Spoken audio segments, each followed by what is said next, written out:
Okay, Kenny, ready? Kenny? That's good. Okay. All right, let us gather to start the afternoon session. We are going to jury, and we're missing Adam, but he always pops in right as we're starting. So, and you know him, he's the key professor. So, Robert, if you don't mind, I'll ask you to introduce yourself again. Just restart. Oh, there you are. Did you hear me? Actually, why don't we start with you? Do you want to introduce yourself? Hi, I'm Adam Bresnick. I'm the key distinguished professor this semester, to my great honor. And I'm a Maryland graduate, and then I went to Princeton, and then I fled the country, never to return. And I've been living in Madrid, Spain for the past 31 and a half years, where I have a practice and I teach at two different schools, an interior design program and an architecture program. And that's me. Good afternoon, everybody. My name is Robert Grooms. I am an alumni of the master's program. I work at a DC-based firm, GTM Architects. I've been practicing for, I think, 5-6 years now. So again, I'm happy to be a part of this afternoon review and looking forward to the projects. Hi, everyone. My name is Hiroshi Jacobs. I am an associate principal with Studios Architecture here in DC. And sometimes I teach here at the school advanced technology courses. And I'm really excited to be here to see the work, and good luck. Good afternoon. My name is Marcus Cross. I am also an alum of Maryland. I am a principal with Alliance Architecture in DC. I also, for the past 3 years now, have been teaching Architecture 403, the 4th undergraduate design studio, in the fall. Hi, everyone. My name is Julia Seipel. I am the Director of Sustainability at Quinn Evans Architects. I did start off my career at Quinn Evans, where I was a project architect and got my license, and then I worked at AIA for a few years, then came back to practice, and now I help lead sustainability across our firm. We are based in DC and Detroit and Ann Arbor and Richmond and Baltimore. So now our practice is about 200 people and growing. And we do a lot of really exciting work with cultural projects, historic projects, projects that have a lot of impact in the community. And so, excited to be here and see kind of what the next growth of those projects are and those ideas. Okay, well, we will start with Sarah, who's chaired by Peter Noonan. So, hello, thank you all for coming. First, I'd like to start out by thanking my Thesis Committee. Their expertise in guiding me through this project was beneficial, and I just couldn't do it without them. So, this thesis seeks to design an LGBTQ+ youth resource center through the exploration of adaptive reuse and modern additions to historic buildings.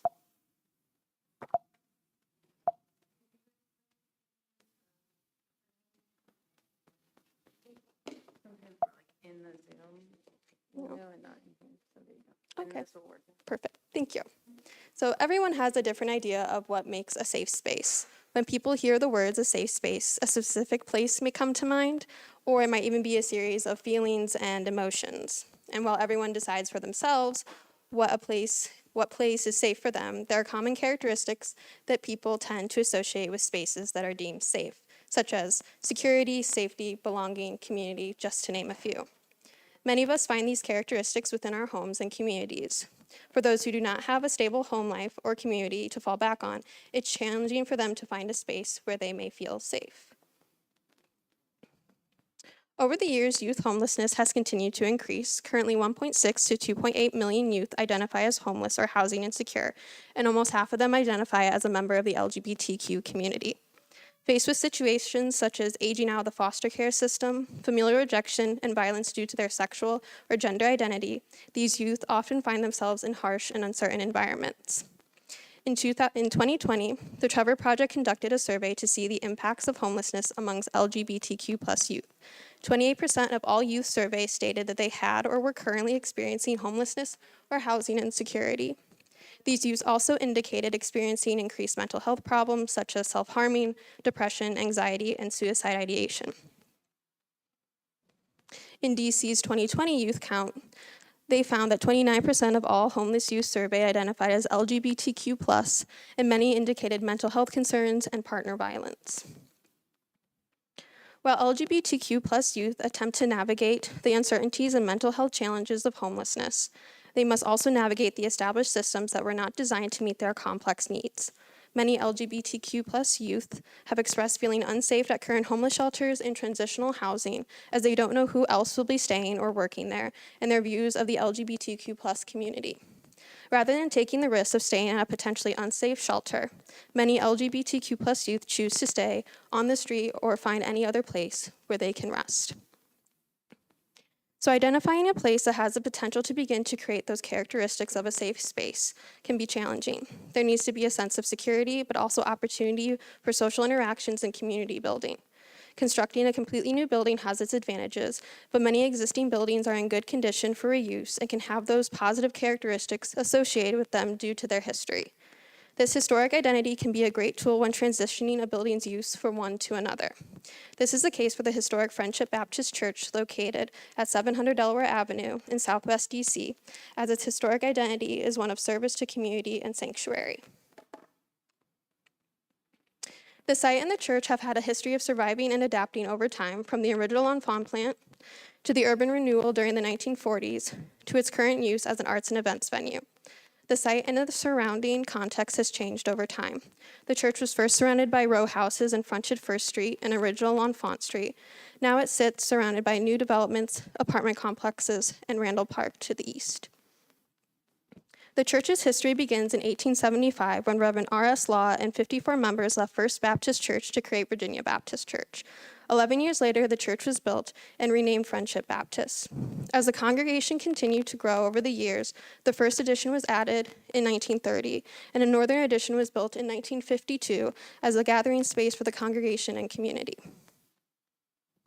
While the church was growing, its surroundings were changing physically and socially. Urban renewal projects greatly impacted the surrounding area. Through the 1940s and 50s, land in identified so-called blighted neighborhoods was acquired for improvements. During this time, 1,050 families of 1,300 were displaced, and 13 of the 15 churches in the area were demolished. Friendship Baptist only survived demolition due to the activism of its congregation and established identity within the community. At the same time, activism within the LGBTQ+ community was also increasing. Throughout the 50s and 60s and 70s, LGBTQ organizations formed and took action against discrimination. Many joined in marches such as the first National March on Washington for lesbian and gay rights. After the original congregation moved to a new building, the old church was sold. First to Miracle Temple of Faith Baptist Church in 1974, and then to Redeemed Temple of Jesus Christ in 1982. In 2001, the church closed due to the congregation's inability to maintain the property, but that was not the end for the historic church. It was listed on the National Register of Historic Places in 2004 and was adapted into an arts and event space. Today, it's known as Culture House and is identifiable by the brightly colored mural that wraps both the interior and exterior of the building and its distinctive Romanesque and Gothic features. And then here is the existing floor plan for the church. Selecting a site with a history of adaptation and serving a community was only part of having a successful site. Being near existing infrastructure such as public transportation and larger medical facilities was an important condition for the site selection of the center. At the beginning of the design process, I looked at the historic context of the site to see if there were any insights that could be gained from the church's original urban context. This series of diagrams overlaid on the 1916 Sanborn Fire Insurance map illustrates how Delaware Avenue was a strong diagonal axis adjacent to the site, and First Street created the edge for the adjacent blocks and the church as well. Today, not much of this urban fabric remains, but the church still stands as a reminder holding that edge along what was First Street. To begin to address the needs of homeless LGBTQ+ youth, the primary focus of the program is transitional housing, supported by community spaces and a small counseling clinic.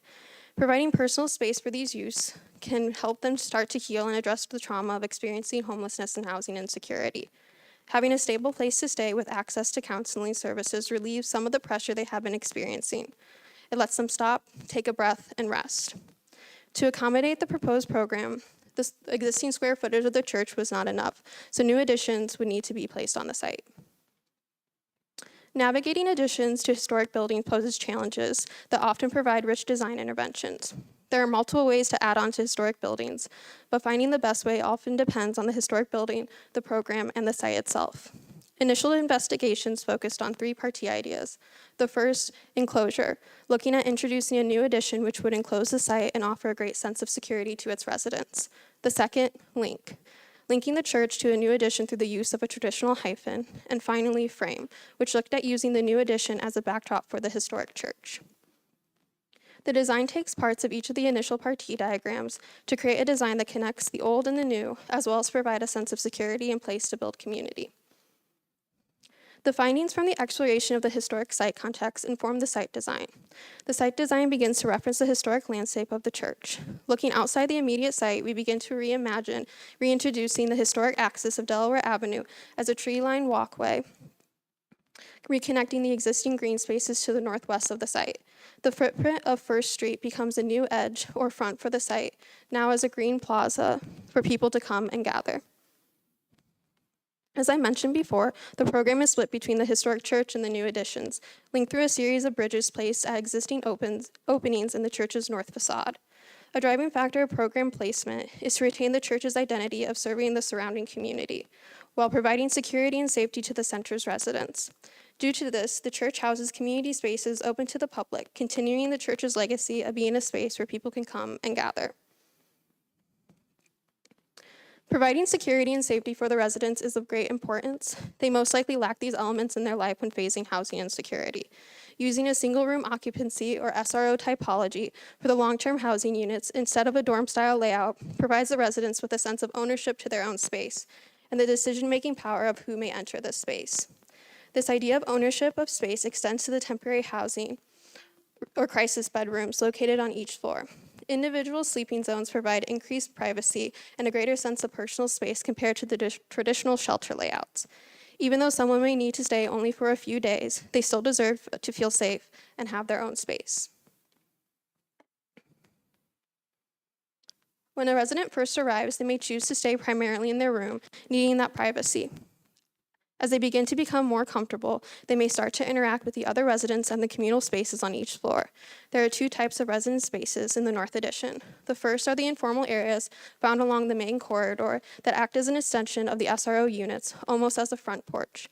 The other space is a resident community room located on each floor, a space where residents can come together and begin to build a sense of belonging.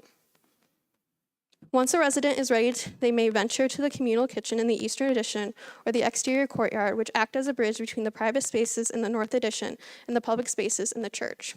Eventually, they may work their way up to the events being held in the public community spaces in the church. Having spaces with different levels of social interaction gives the decision-making power back to the residents and provides them with different opportunities to interact with those in their communities and build a safe space on an individual level and for the use of the LGBT community as a whole. Taking notes from the church's history of providing sanctuary and serving community helped inform the layout of the program. It revealed the importance of retaining the church's use as a space that serves the community and allowing the new additions to house the other program elements. The physical architecture of the church served as a guide for the facade design, exploring the physical rhythm and materiality of the church, creating a framework to help organize and connect the new to the existing. On the west elevation, the idea of a tower is abstracted from the church's facade and is created by a change in materiality. While on the southern elevation, we can begin to see the idea of using the northern elevation as a backdrop for the historic church. Its muted facades allows the brightly colored church to stand out and remain the center and anchor point of the site. The integration of the church's historic identity pushed the design to explore the relationship between old and new, taking into account the existing relationships the church had, has, and may have in the future, attempted to shape the new buildings not simply as additions on the site, but an extension and continuation of the church's rich history of adapting, providing sanctuary, and serving community. Thank you.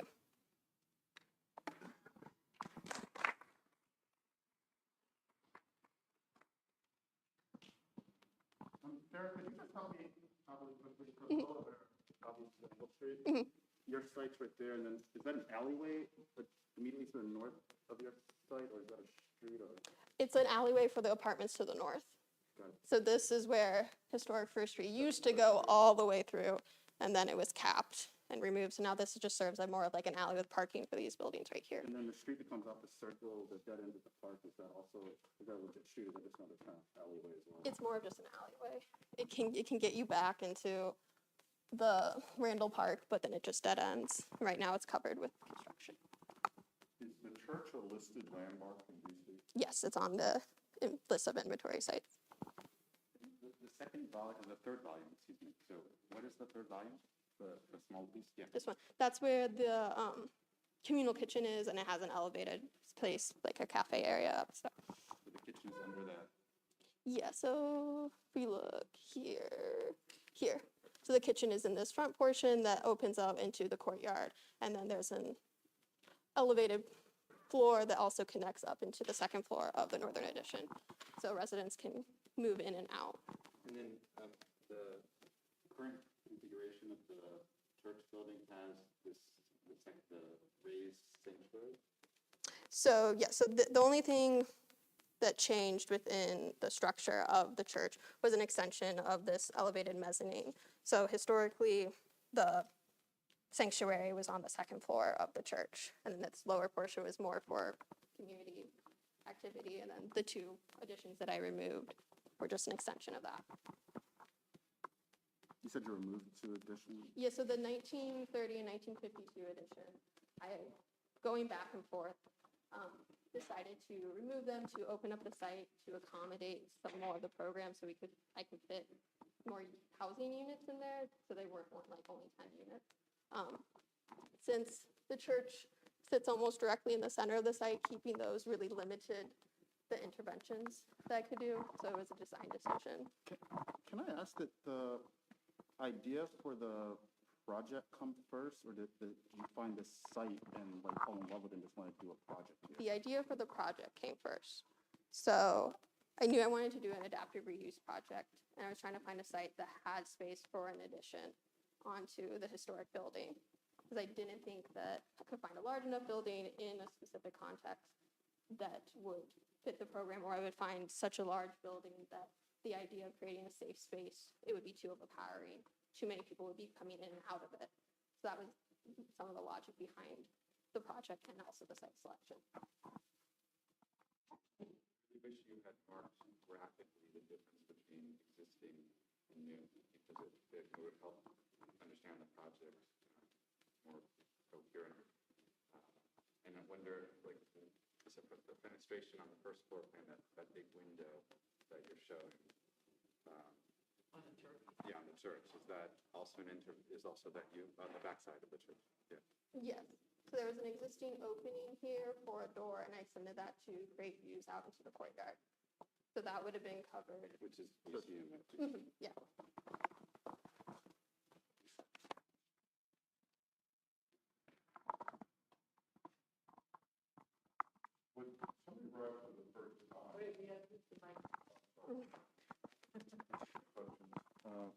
Somebody arrives for the first time, where do they go for the first time?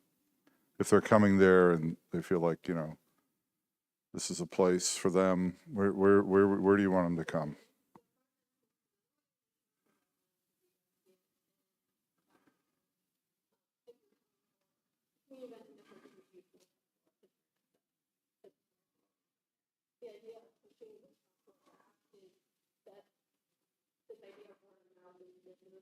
For the community, you would be going there because someone had told you or you had known through other members that are unexpected. You don't want anyone being able to. And were there any principles about adding to a historic building inspired by the church that you sort of felt were important?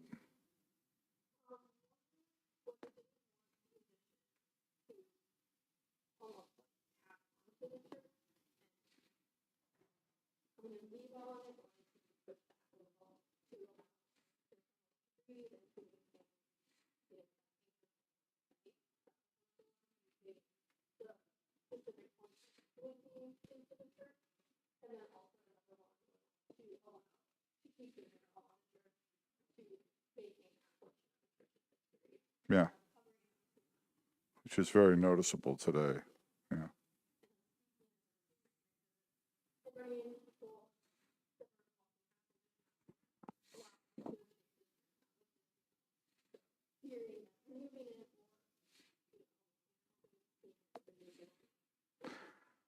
And is the landmark status of the church building for the exterior, or does it also apply to the interior?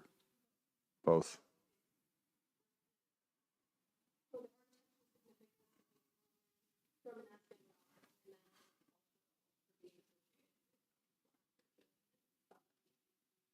But that doesn't necessarily speak to the interior. I mean, there's all those different categories, whether it's architecturally significant or important events occurred there. Okay.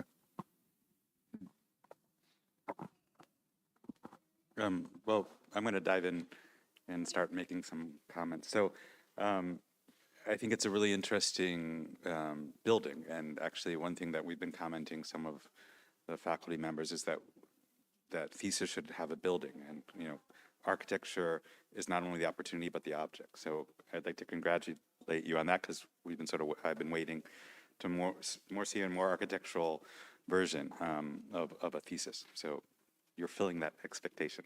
That being said, there's, I think, some really, really great aspects to the project that I find very convincing, and others which I would call into question.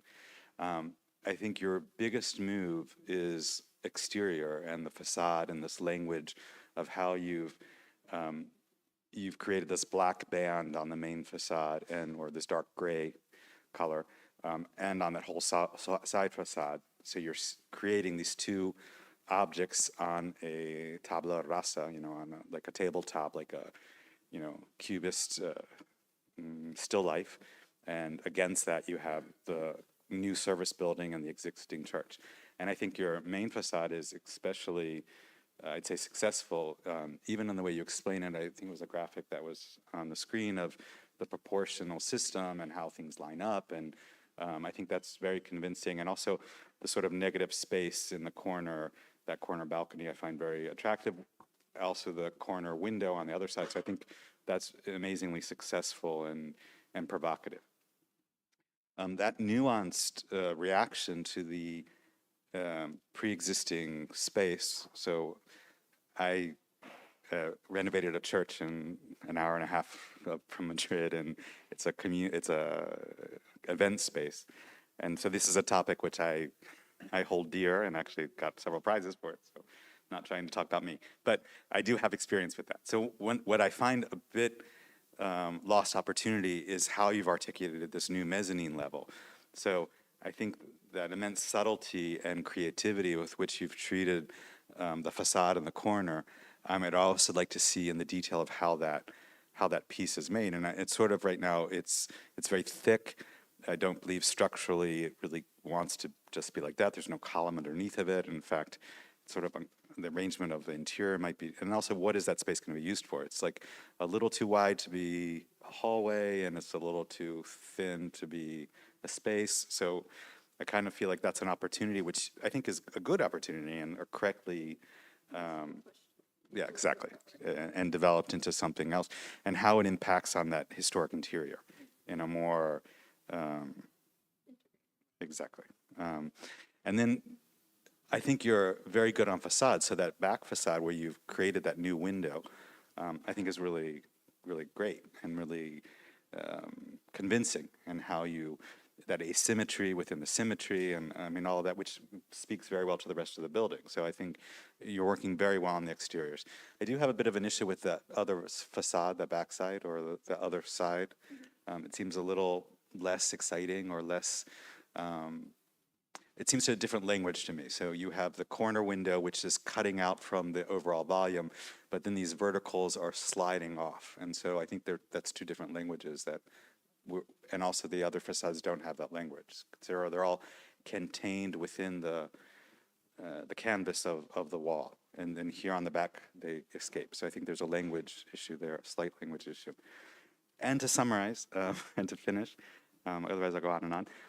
I like the linking and the bridges because I think that also is a great metaphor. I really believe architecture is about metaphor and a built reaction to a situation. So I think this idea of embracing, of creating enclosure, maybe embrace wasn't the word that you used, but I do feel like the way you're building is cuddling the old church and respecting it with the black backdrop, and at the same time, I'm not going to give you too much of a hug because I don't want to touch you too much. So the way I think that's very respectful, and I like that. And the slot of space with the overspanning bridges, I think is really subtle and a good thing. I kind of would like to see that section, I think, through there. I'm not sure that there's any section exactly through that space, looking to the two facades and seeing what we would see. I think is actually perfectly well developed and implicit in the design. And the final comment would be to bring to these interiors, like the communal kitchen space, and even the rooms themselves, a bit more of that subtlety.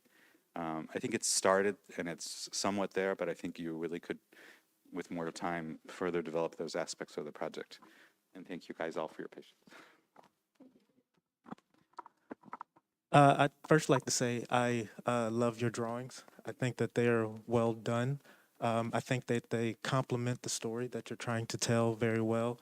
And just even with the playful nature of the facade of the historic church, I think you brought that into the overall composition of your drawings as well. And I think that's something that I would have also liked to seen sort of played up in the building a little bit more. I particularly like the way that you developed the front facade in terms of how its relationship with the church is organized and sort of where you're making the strategic insets into the building.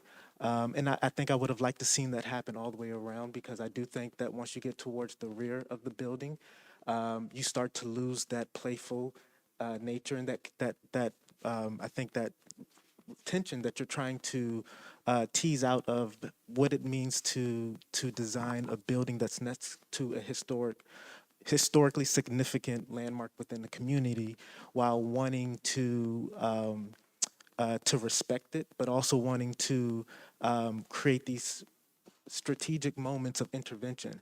I do appreciate the bridging for the metaphor as well, and just in how you're making a very sort of a light gesture of reaching out into the church. And I personally would have loved to see you play that up a little bit more. I think that when the new building does make an intervention into the church, that could have been an opportunity to really dramatize that relationship that you're trying to explore. And I think it's just a little bit more timid. And I agree with you that there is several approaches that you could have taken. And I think that whatever approach that you're going to take, I think that you should take it with, yeah, exactly. Really push it, really tease it out. And then everything that you're starting to develop on the facade, again, particularly with the front facade, I'd want to see that playful nature happen on the interior of the building as well. I do maybe wish that you would have done a little bit more of exploration on the units. I see that there's 2 unit types that you're sort of playing with, and just what it actually you're talking about designing these spaces in which one can feel safe in. So then get into the actual unit layouts. What does that look like? You're giving these people a place in which that they can feel comfortable, which they can call as their own. So how are you doing that with the interior unit layouts? Are you providing modular furniture in which someone can rearrange the space so that they can truly make it their own?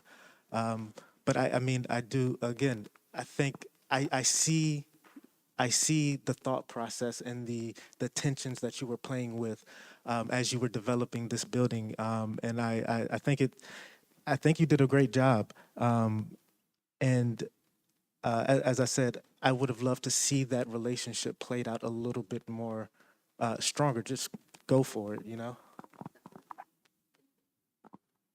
I guess we're going down the line. I mean, I will second the comments about the graphics. I think that it's really beautiful work, and I applaud you on just the amount that you were able to produce and the quality of the work and the consistency with which you put your effort into every little thing in the project is really great to see. It's reminding me of a lot of conversations that that we have with the Historic Preservation Office here in DC, and I was actually wondering if you talk to them about this, because a lot of what they say when we talk to them about, modernizing sites that have historic assets are things that you started to pick up on with your design. The separation between the new and the old, and providing that bit of relief, and even the sense of transparency in what you do build between the historic building and the new building is something that they almost always ask for when we go to them with projects. They want to see that break and that separation, and the fact that the new building doesn't overpower the historic building, even though it's a bigger building.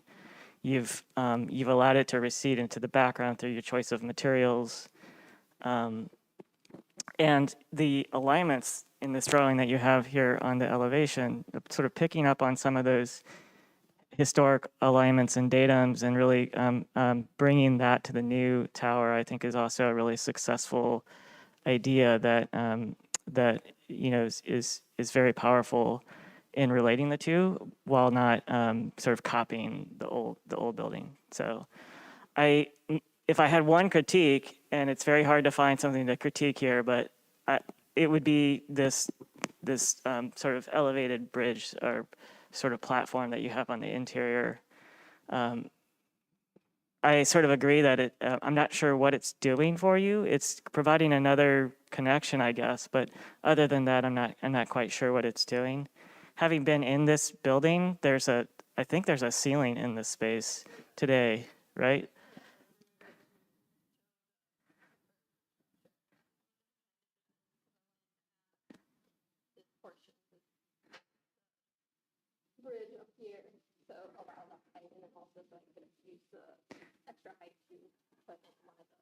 I see. Got it. Well, I don't know if the juice is worth the squeeze there. That ceiling, I'm sure you've been in the space, right? That space on the interior is even more crazy than the exterior. And I think it's a good thing to keep that, especially if this space is being used as a community space, to really keep that sort of culture that's already in the space. I think would have been the one critique I have of this project. But thank you. It's a really beautiful project.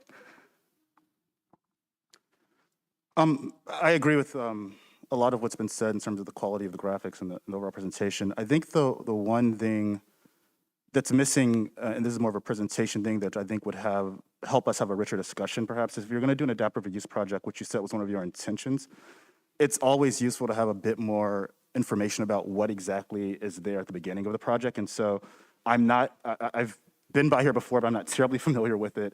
And I'm like jogging my brain trying to remember what's there, what exactly did she remove? And so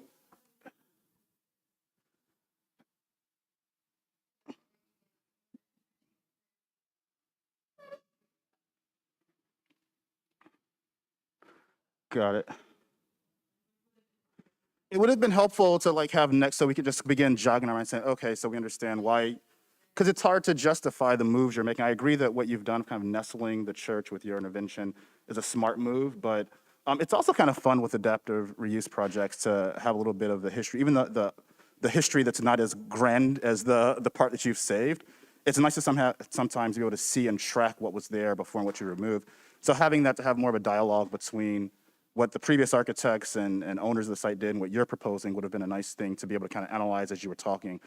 The other thing, the reason why I asked you what came first was the program or the site is because for all the nice moves you've made around the site, I think there's something linking something missing programmatically between the church structure and your intervention.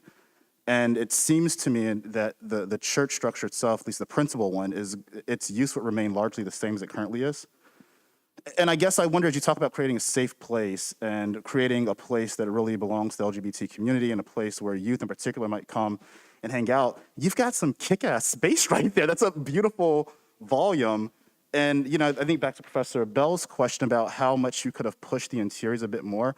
So as you're arriving from that connection, you know, you've gone through the effort of creating all of these other kind of hangout spaces in your addition. Could some of that energy have been drawn into the existing building? And could you have perhaps looked at, even if you weren't making physical connections at every spot there's a window, could you have looked at the fenestration to make even visual connections from the openings in the existing building to some sort of programmatic highlights on the other side? Like even where your links occur, your physical links occur, you kind of cross those bridges to not terribly exciting spaces. Like you're crossing and you're looking at the egress stair for the most part. So I just wish that I think the program was great, or I think the idea is great. I wish the program had been driven into the existing building and involved that more to help. You know, you're building, in a lot of ways, you kind of created a background building for this awesome art piece, this urban art piece, and it could be that, but then make the existing building pop just a little bit more than what you've done. You want, did you want this first? All right, Yeah, I will echo very cool, beautiful graphics. Your premise of your project was very, very thoughtful. And I think the selection of the place, you know, again, and I think you did a very nice job setting that up in terms of explaining the history of the community. You know, thinking about that in that wide of a scale is not always done. So I think just kind of stepping back and understanding that context is really important. I do think understanding more specifically the context of the smaller scale of the place and how it was used and how that space evolved would have added a little bit more excitement and power to maybe some of how those community spaces would actually work. So I think, but in general, I think you're setting yourself up for, you know, the dynamic of this conversation. It's very poetic. You know, this is a sanctuary in a place that's been such a sanctuary. So I think I really commend you for thinking through and setting up that as your project. I was also, you know, I loved when you started as the emotional aspects of space and placemaking. And I think you were really thinking about that in the sense of the rooms themselves. And what does it mean to feel safe or to feel like this is a place of your own? I almost want to see more of that and to think about how that goes further. Because I think there's other angles of, you know, what makes someone feel secure. And I think there's visibility that's really important there that, you know, frankly, you know, I've lived in DC for 15 years. Visibility is really important in terms of my sense of safety. So I think some of these alleys or secluded areas are actually a little bit of a question. Is that lead to more of a sense of security and comfort? And that's that nuance of, is a small space or a kind of a confined space safe, or is it a little bit threatening? So I think just investigation of that kind of emotional aspect of the spaces beyond the rooms themselves would have been really helpful, and especially outside of the building, like this relationship to site and the community. I think I'd kind of encourage you to explore that just a tiny bit more. And I think I heard a little bit of it, and so I think you're aware of it, but just trying to think about how you can connect to it and what does it mean in terms of the opportunities to kind of more intentionally say what you hope to achieve in those spaces. And then just, I guess the last thing, you know, one of your most decisive moves there is that break between the building and your building, the new building, and the existing building. And I think that connection of bridge is pretty cool and sets up a dynamic respect for that building. But I think I'm not sure, is that the right amount of space between those buildings? Is it right that it's a dark building? And, you know, what is the quality of that light in that area? Is it feeling bright, or is it going to feel kind of dark and cavernous? I think maybe some discussion of your material palette there might come back to be helpful to think about how that relates to the building and also how it relates to the mission and sense of security or solidness, and how do you play with the idea of color or texture or solidness that might inform that material palette in a way that then also really changes the character of particular that gap of that space. I think that's a really could be great, but could also be a little bit challenging in terms of what that ends up actually feeling like. So I think that's a spot to really push and explore in that area. I want to go back to the preservation issues a little bit. And I think it's really great to take on a building like this that has so much character and figure out how to add to it, right? How to use it again, because most buildings in cities outlive their original purposes, right? And the fact that this one has remained when so much of Southwest Washington got demolished is a really great thing. You know, we saved these things, and thank God this one made it through. I think if this was in front of the Historic Preservation Review Board, one of the things, regardless of the style, that you'd be looking at is compatibility with the landmark. And the area where I think you get into a little bit of trouble is the height of the building next to the facade of the church.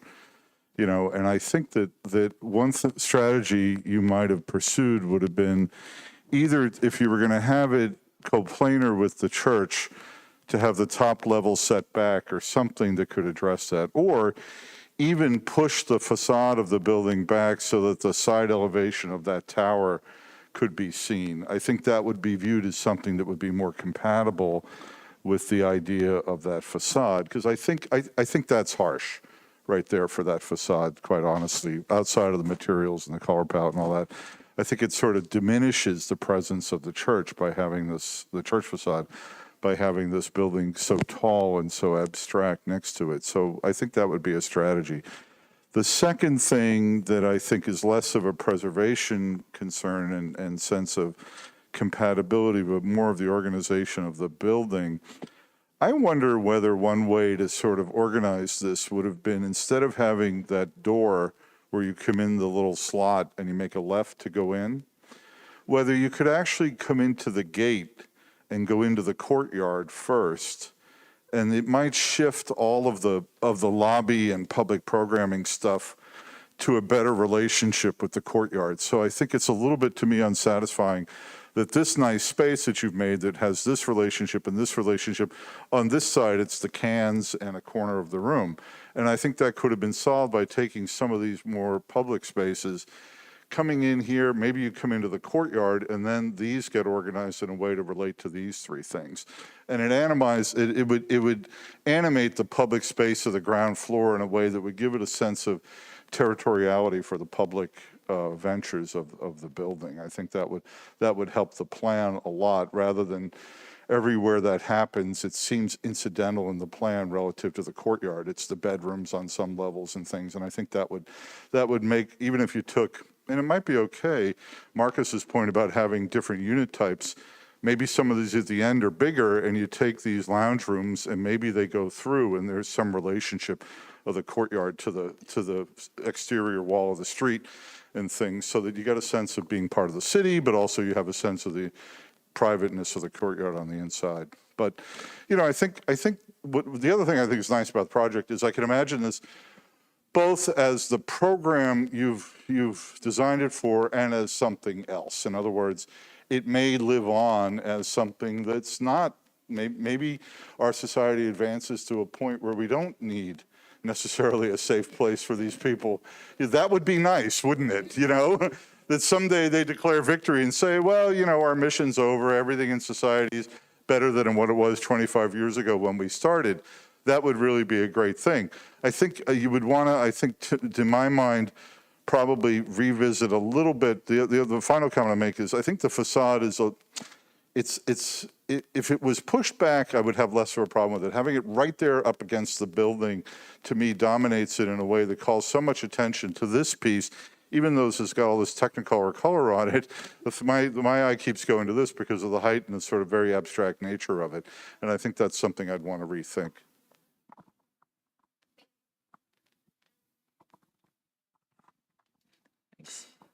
beautiful project. Trying to decide if I can do this without standing up.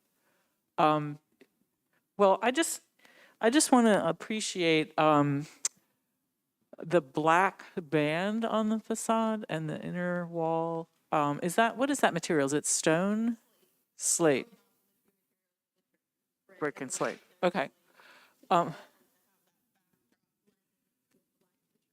There's the picture that you showed us of the church, that black ribbon that's on the facade is really jarring compared to the other colors.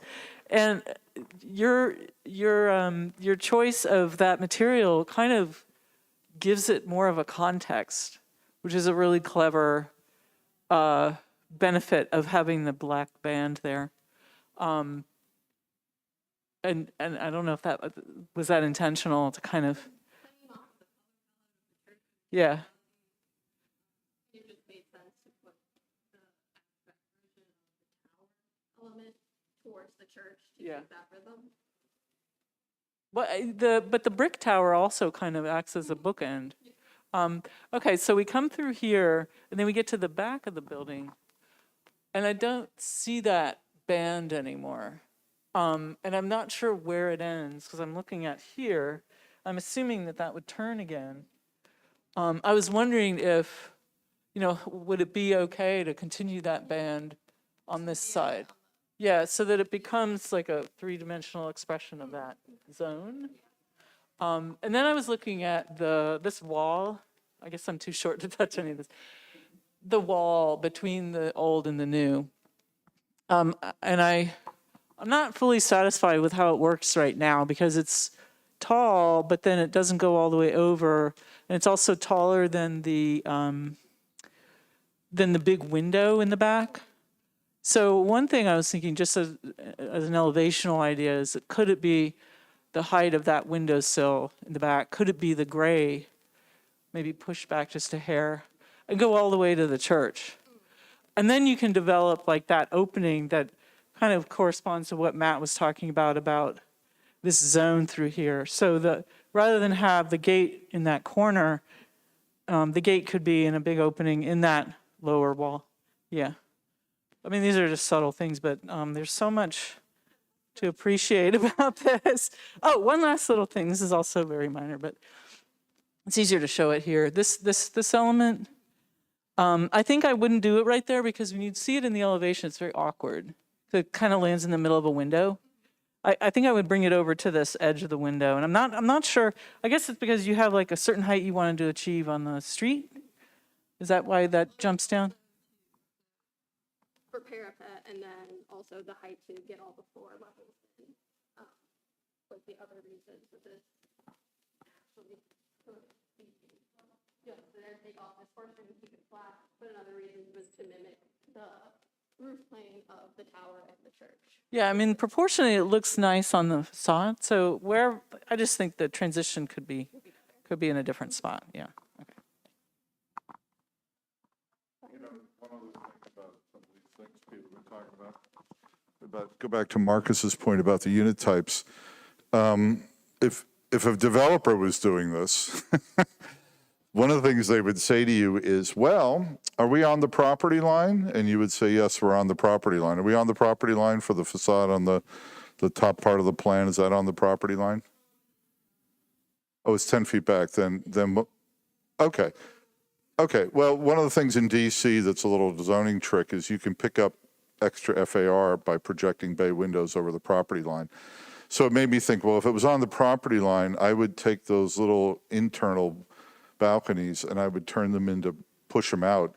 I think it would make the bedroom a nicer bedroom, to tell you the truth. And it would help the facade a little bit to make projected bays rather than, outies rather than innies.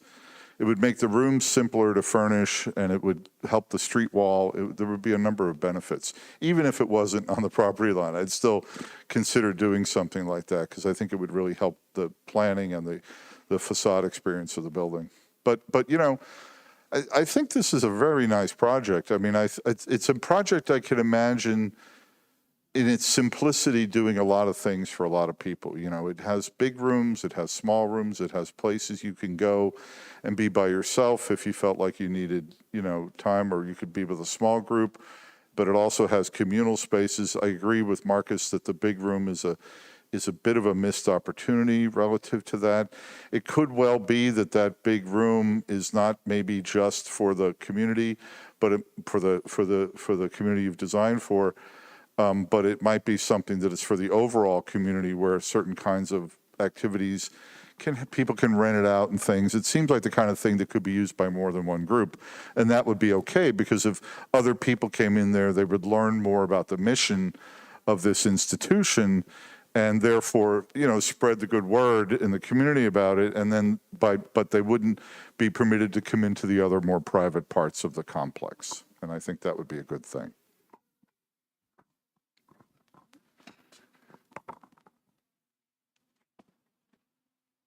Well, thank you, guests and faculty, for the comments, and thank you, Sarah, for bringing this project to us. It's really a delight to work with you over the last year, actually 2 years. And I think the project brings a lot to the school and to the students that are here to see it, in that it combines the dual degrees that you're seeking here, both the Master of Architecture and the Historic Preservation. And a lot of the comments and the critique and the discussion was around, you know, how do you take a historic building like this, a historic resource, and, you know, keep parts of the old, bring new parts. And I think you navigated that complexity very, very well. And, you know, we're all proud of you. I think the comments about some of the nuances of how you take the same attention that you took on the exterior navigation of that idea of addition to the interior are well taken. I kept waiting for more comments about what I always consider the best room, the courtyard space. Matt started to pick up on some of that at the end, but there were comments about the kind of the deferential nature of this L-shaped scheme, the new building around the old building. But that move in itself creates a third in-between space, the courtyard, that I think in that perspective, just above Sarah, and in this section perspective, really starts to show that kind of in-between space quite well. And so I think you should be proud of the project. You've got a couple bridges here, and in some way your time with us here at Maryland and our time together from the 601 studio that started in February of 2020. We were together for about 4 or 5 weeks with some of your colleagues here, and then we all scattered and were forced to learn mural and Zoom, and we wrapped up that semester well, and then we've navigated kind of in between teaching modes since then. It's nice to be back here in person with you, and we're looking forward to your next steps as you go out into the profession. Thank you so much.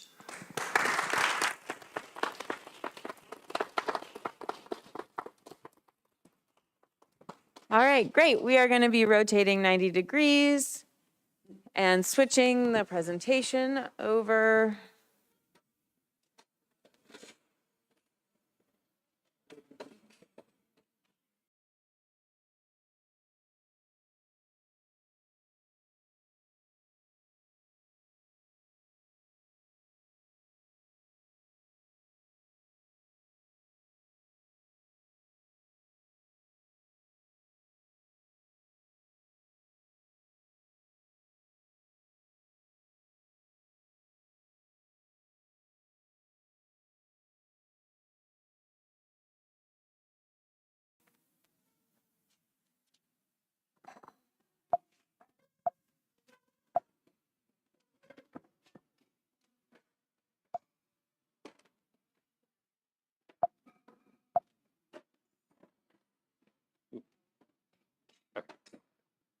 Hi, my name is Eric Resnick, and I want to thank everyone for being here today. Beyond the Barrier, the resilience of connecting people to a place is a dual degree thesis in coordination with historic preservation. I'd like to thank my chair from architecture, Professor Esbon, and my reader from historic preservation, Professor Magalong. I also want to thank my family and partner for their support throughout this second career path. This thesis proposes that in order for urbanized coastal communities to be more resilient, connections must take the place of barriers and edges. Opportunities for social uplift must be prioritized in lieu of retreat. By testing this premise within the urbanized coastal context of Atlantic City, New Jersey, resilient connections are studied as a way to break historic barriers and past impediments to resilience, providing impetus for socioeconomic, cultural, and ecological growth. As the framework for a more resilient coastal transect evolves, it is important to note that this strategy is meant to be aggregated across coastal communities, adopted depending on individual neighborhood needs, and finally stitched together to create a more resilient city network.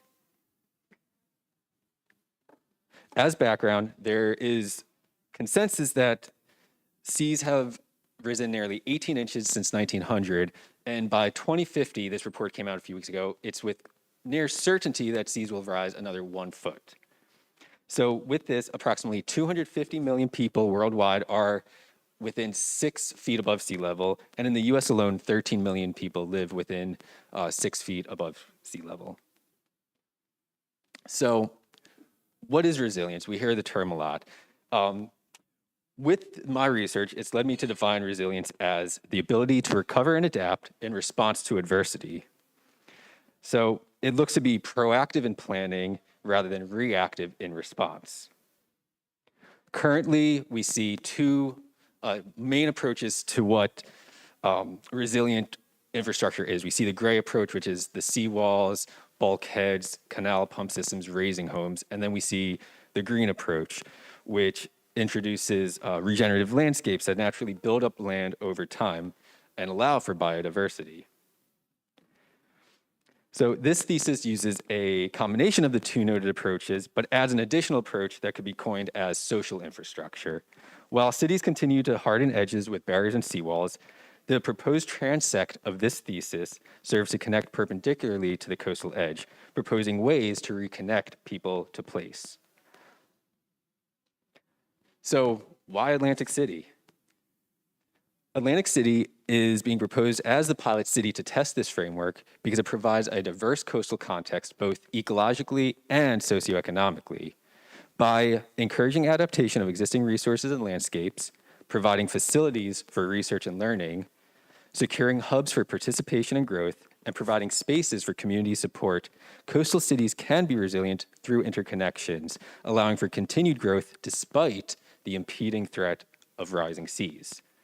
It should also be noted that with this research and the final programmatic approach, I personally participated and met with community stakeholders to really hear what they had to say and what they find are the essential needs moving forward in the city's future. Just a quick geographic context, Atlantic City is on the eastern seaboard. It's about 3 hours from here, and it's on the southeastern coast of New Jersey, and it's one of 2,100 documented barrier islands in the world, a number that is ever-changing. With its geological context between the ocean and the bay, Atlantic City faces water inundation via two main forms, basically chronic flooding, which is your more regular occurrences due to tides, lunar cycles, offshore winds. This is something that could happen up to 20 times a year in the city and has really just been normalized as part of Atlantic City's culture and life. Then there's the acute flooding, which is more rare but much more damaging as it's a result of storms and nor'easters and usually takes years, if not decades, to recover from. So at this point, you might be saying, why not just raise these homes in Atlantic City and other urbanized coastal communities? Well, as an urbanized coastal community, most residents are renters, so they don't have the capacity to make those decisions on their own. In Atlantic City, 75% of the population rents. The second factor is that these typical urban typologies, such as the row home, the duplex, the townhome, it requires consensus among neighbors to raise, or it becomes a very difficult, expensive process to only raise one parcel, assuming you have landlords that are active. And in these cities, you have a lot of, Atlantic City in particular, absentee landlords. So looking at this increased risk, we even fast forward, we saw some pictures from the past, but if we look moving forward with moderate sea level rise projections, not high, but moderate sea level rise projections, seas will rise off the New Jersey coast by 3 feet by 2100. If we combine this with a storm surge equivalent to Hurricane Sandy's, which was about 5 feet, we have 8 feet of water above the high tide currently. That means this coastal urban community will be 90% inundated, with most of the Back Bay, low-lying areas completely uninhabitable. To give this a more human perspective or view, we see Atlantic City is only, at the lowest point, 4 feet above sea level, and at the highest point, 9.5 feet above sea level. So on those Back Bay, mostly lower income neighborhoods, even the every few month average king tide inundates the city with 1 to 2 feet of water. And as we move up into time, 2050, 2100, we see that those water levels will basically inundate most of the city. So now before really getting into the design, there's one more factor that's important to note, which is the formation of the landscape from what was once a natural sandbar into an urbanized coastal community. So prior to colonization, the island was used as seasonal fishing grounds for the Lenape American Indian tribe. It was known as the Little Water, and this landscape was categorized by undulating hills, forested shrublands, duck ponds, and peaks at 20 to 30 feet above sea level. As with colonization and as coastal lands were appropriated, we see the mid-19th century version where the landscape is essentially completely flattened out at that time around 8 feet above sea level. We see the linear treatment of what was once a dynamic edge condition, and we start to see infill closer to that beach or that tourism edge. The civic boom, and we also see implementation of an orthogonal grid on an otherwise dynamic landform. With the civic growth era, the 1900 to 1950 era, this is the peak of the city, but we see a continued hardening of the edges. Now we see that the Back Bay edge is completely hardened. We see that edge, that beachfront edge is starting to build up as it becomes a resort town. But we also see a dense population and still a quite livable city. The next phase is the suburban flight and the legalized gaming stage of Atlantic City. And that's where we're at right now, essentially the tail end of that, where we see almost double the height of what that beach edge is. We see empty lots being turned into surface parking and 10 to 12-story parking structures. And then we see a deteriorating urban core.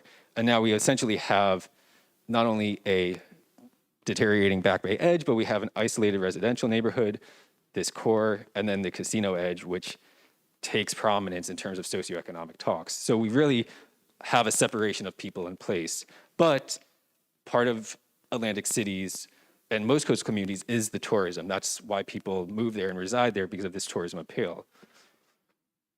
But we see that this condition makes it increasingly difficult to instill a sense of place and pride when you're being separated from that place. So in formulating this thesis design, there's one more factor that's really interesting with the history of Atlantic City and how to take that as a historic precedent that informs a resilient design. And that is the Atlantic City Boardwalk, which is the first boardwalk in the world. And it's interesting because its main purpose, essentially, in 1870 was to keep sand out of hotel rooms and out of train cars. But what should be noted is that that boardwalk was modular. It was packed up at the end of the season, and for the next season, it was laid out taking the form of the coastline. And then 5 iterations later, we have a 60-foot right-of-way, linear concrete piers, permanent in place. But there's also a dynamic social history to the boardwalk that even though it's this kind of monofunctional tourism edge, it has hosted civic service, pageantry, civil rights movement, The second wave of feminism was going to have started on the boardwalk. So it is still this public forum, but it has kind of created this, coinciding with casinos, this edge and this barrier to the city, not only infiltrating the city, but from the city to the edge. And just as a quick note, I mean, when I was a kid and going to the beach, you had to walk through a casino if you wanted to get to the beach. So that's how drastic this casino edge is in many places.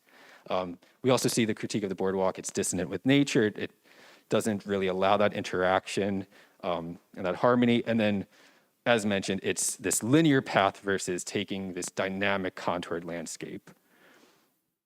So if in these initial design stages, as using the boardwalk as a datum, as this perpendicular transect, we can start to see how can we abstract that form? How can we start to connect the boardwalk make it more of a human scale, connect it to nature, make it modular in form so that as seas rise, we can actually essentially jack these up or lift them in place, these 10 by 10 units. How can we think about when we cross over streets, how can we think about what that space underneath is? And then also, as it gets to the neighborhood, we have to think about there's still motor vehicles. We're not denying that there aren't going to be some sort of vehicle in 2100 or even 2050 moving forward, but how this boardwalk starts to touch down, meets the land, but it actually becomes a piece of infrastructure starting to essentially hold vital utility services, something that in times of storm, it's the above ground utilities that go first and that create disconnect. So in summary of this analysis, we see that we can take what is the linear edge, these linear treatments to the urban coastal city, and if we start to create more undulation, more variety, hubs, we can actually create a resilient transect by connecting existing resources, new resources, and essentially creating a path that connects people to place.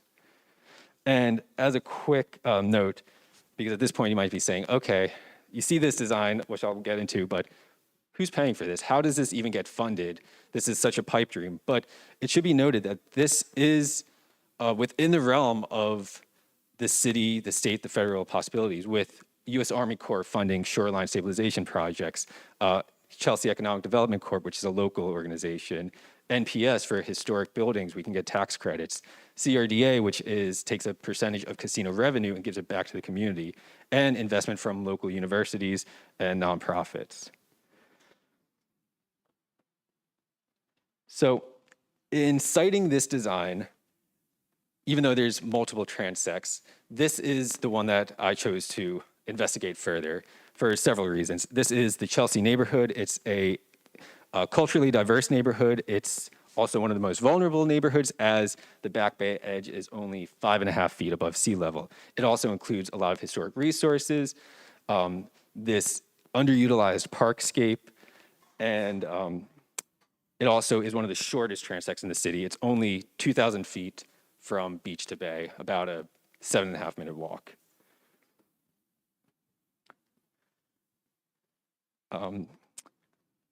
So the proposed site plan draws from historic precedent and re-envisions how the three zones, Bayside Residential, Civic Core, and beach and breakwaters are connected with the new perpendicular boardwalk as a resilient datum.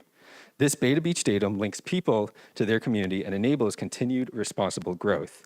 The utilization of existing buildings and strategic placement of new buildings starts to support a resilient network that allows for public engagement, community support, preservation, and research and learning. Activities that are meant to reinstill a sense of place and create alternative opportunities for socioeconomic and cultural growth. The boardwalk not only links program, but through vertical and horizontal shifts in the plane, creates public spaces meant to be occupied below, above, and at grade, depending on site condition. So if we zoom in now to what that Back Bay edge, that residential edge, only, at this point, this is 5.5 feet above sea level. This is the result of that civic era I said, where it's hardening of that industrial edge for fishing and whatnot. But that's just starting to deteriorate. It's even fenced off in places. So how do we treat this? How do we, first and foremost, protect the people who live here from that Back Bay storm surge, which is the most damaging to coastal communities, not as much from the beach side, but from the Back Bay surge. So This zone is called Life by the Bay, Protecting and Preserving Community Identity.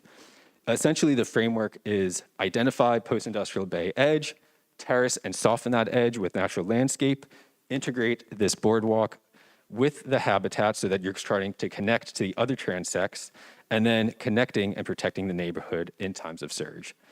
And in this instance, we see this bottom cut line is what is current, where it barely is above sea level, it barely prevents surge. And what we're proposing is through kind of a dredge and fill process and using vented sills that we can naturally rebuild this coastline with initial catalyzation of vented sills, essentially. And in terms of where is this material coming from, dredge is when material is removed from a boating channel. So right now that dredge is usually placed into wetlands and just continues this toxic cycle of damaging coastal communities. So we can start to naturally build this edge, return it to what that pre-contact landscape was, that was naturally resilient, but this landform is not static, it is meant to be dynamic. We also think about the culture of the neighborhood, and this neighborhood, as I said, is ethnically diverse. There's families from Vietnam, the Philippines, El Salvador, et cetera. So these are cultures that are used to self-sustenance, fishing, farming, and essentially coming to Atlantic City or these urban communities for a new life, a new hope, have been separated from that. So how can we start to reinstill a sense of place even within the local community? And I keep saying sense of place, and I don't think I've really explained that. So basically the idea is that if you don't have a pride and sense of place, what is the point of being resilient? If there is no need to be in that community because you feel so disconnected from it, why are we even talking? So it is an economic driver for the areas, but we still need to continue resilience through social activity. We start to see what this looks like in terms of transecting into the city through the residential, how it can coexist with vehicular routes, because we're not completely getting rid of the car yet. And then as we move into the neighborhood, we see the treatment for that. So as mentioned, this is a low-lying neighborhood, and this red line is essentially what that 2100 surge level is.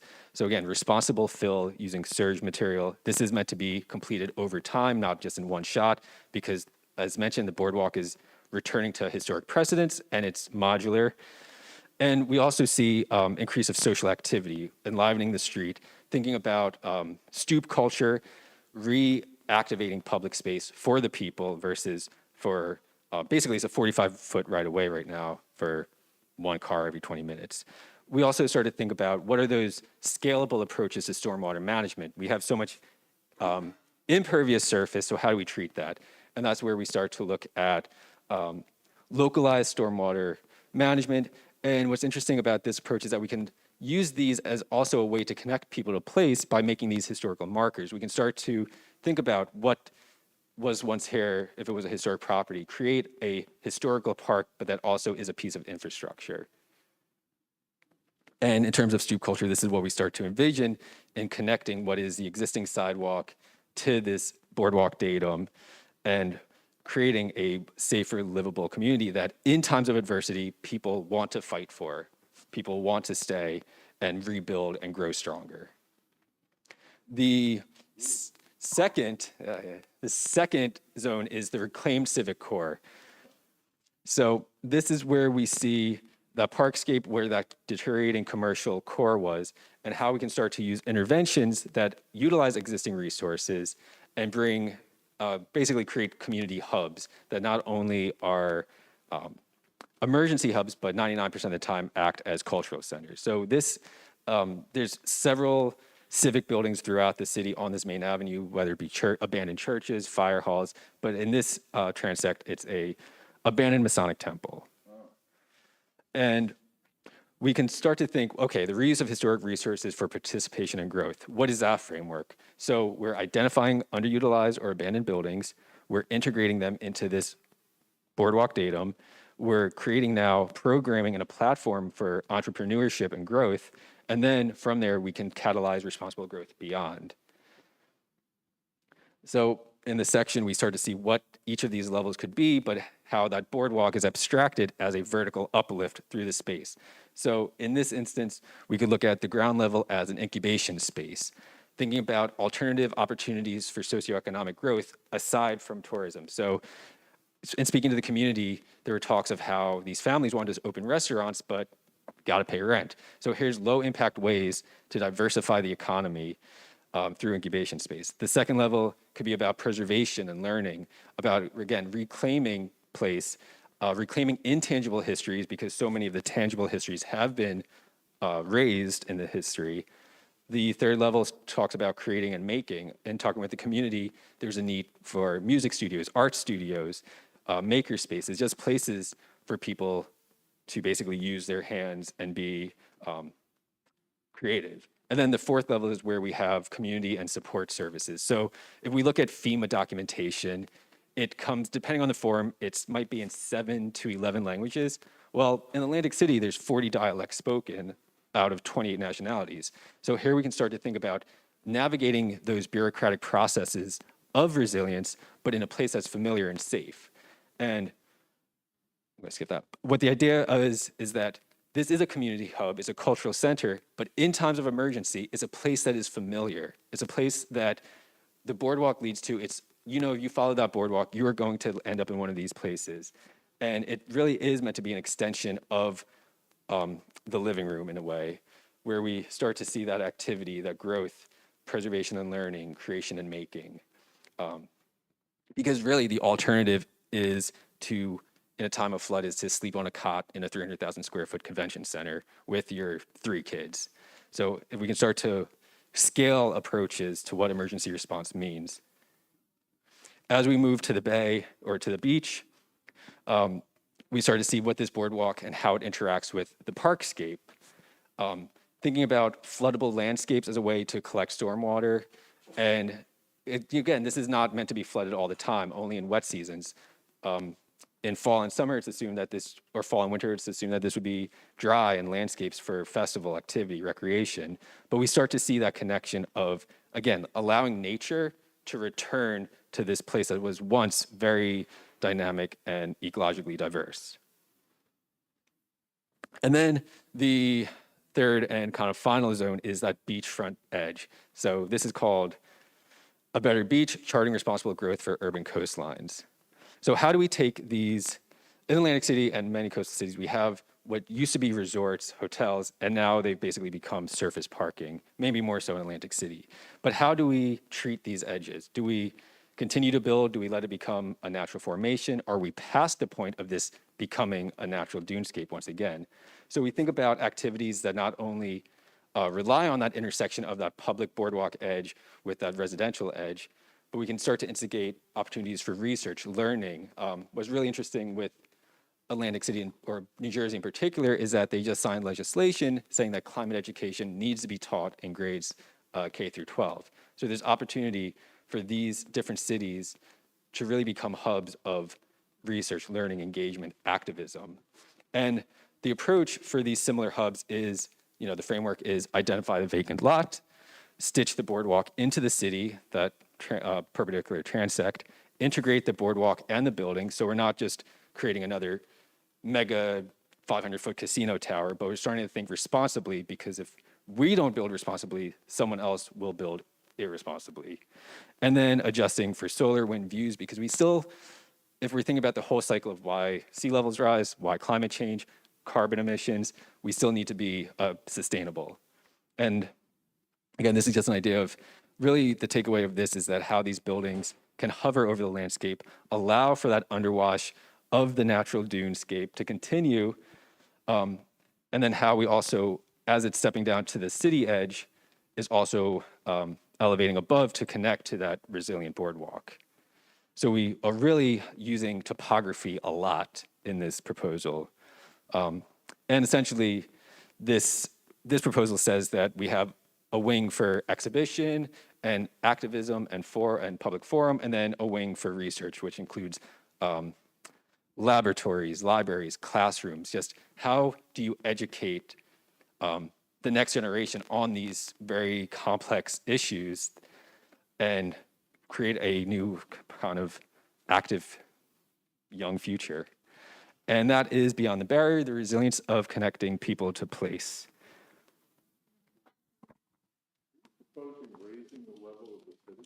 So in certain areas, for the more critical. Where there are existing buildings, could you just explain that a little bit? Yeah.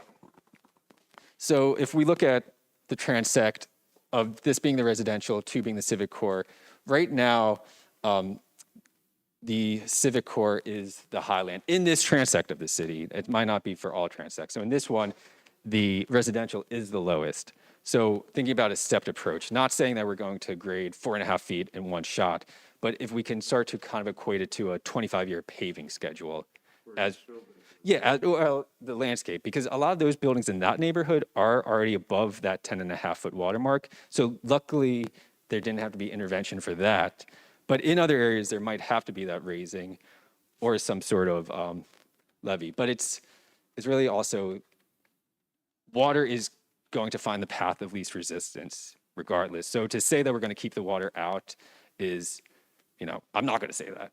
But to say how can we live with it in a more responsible way that leads to growth.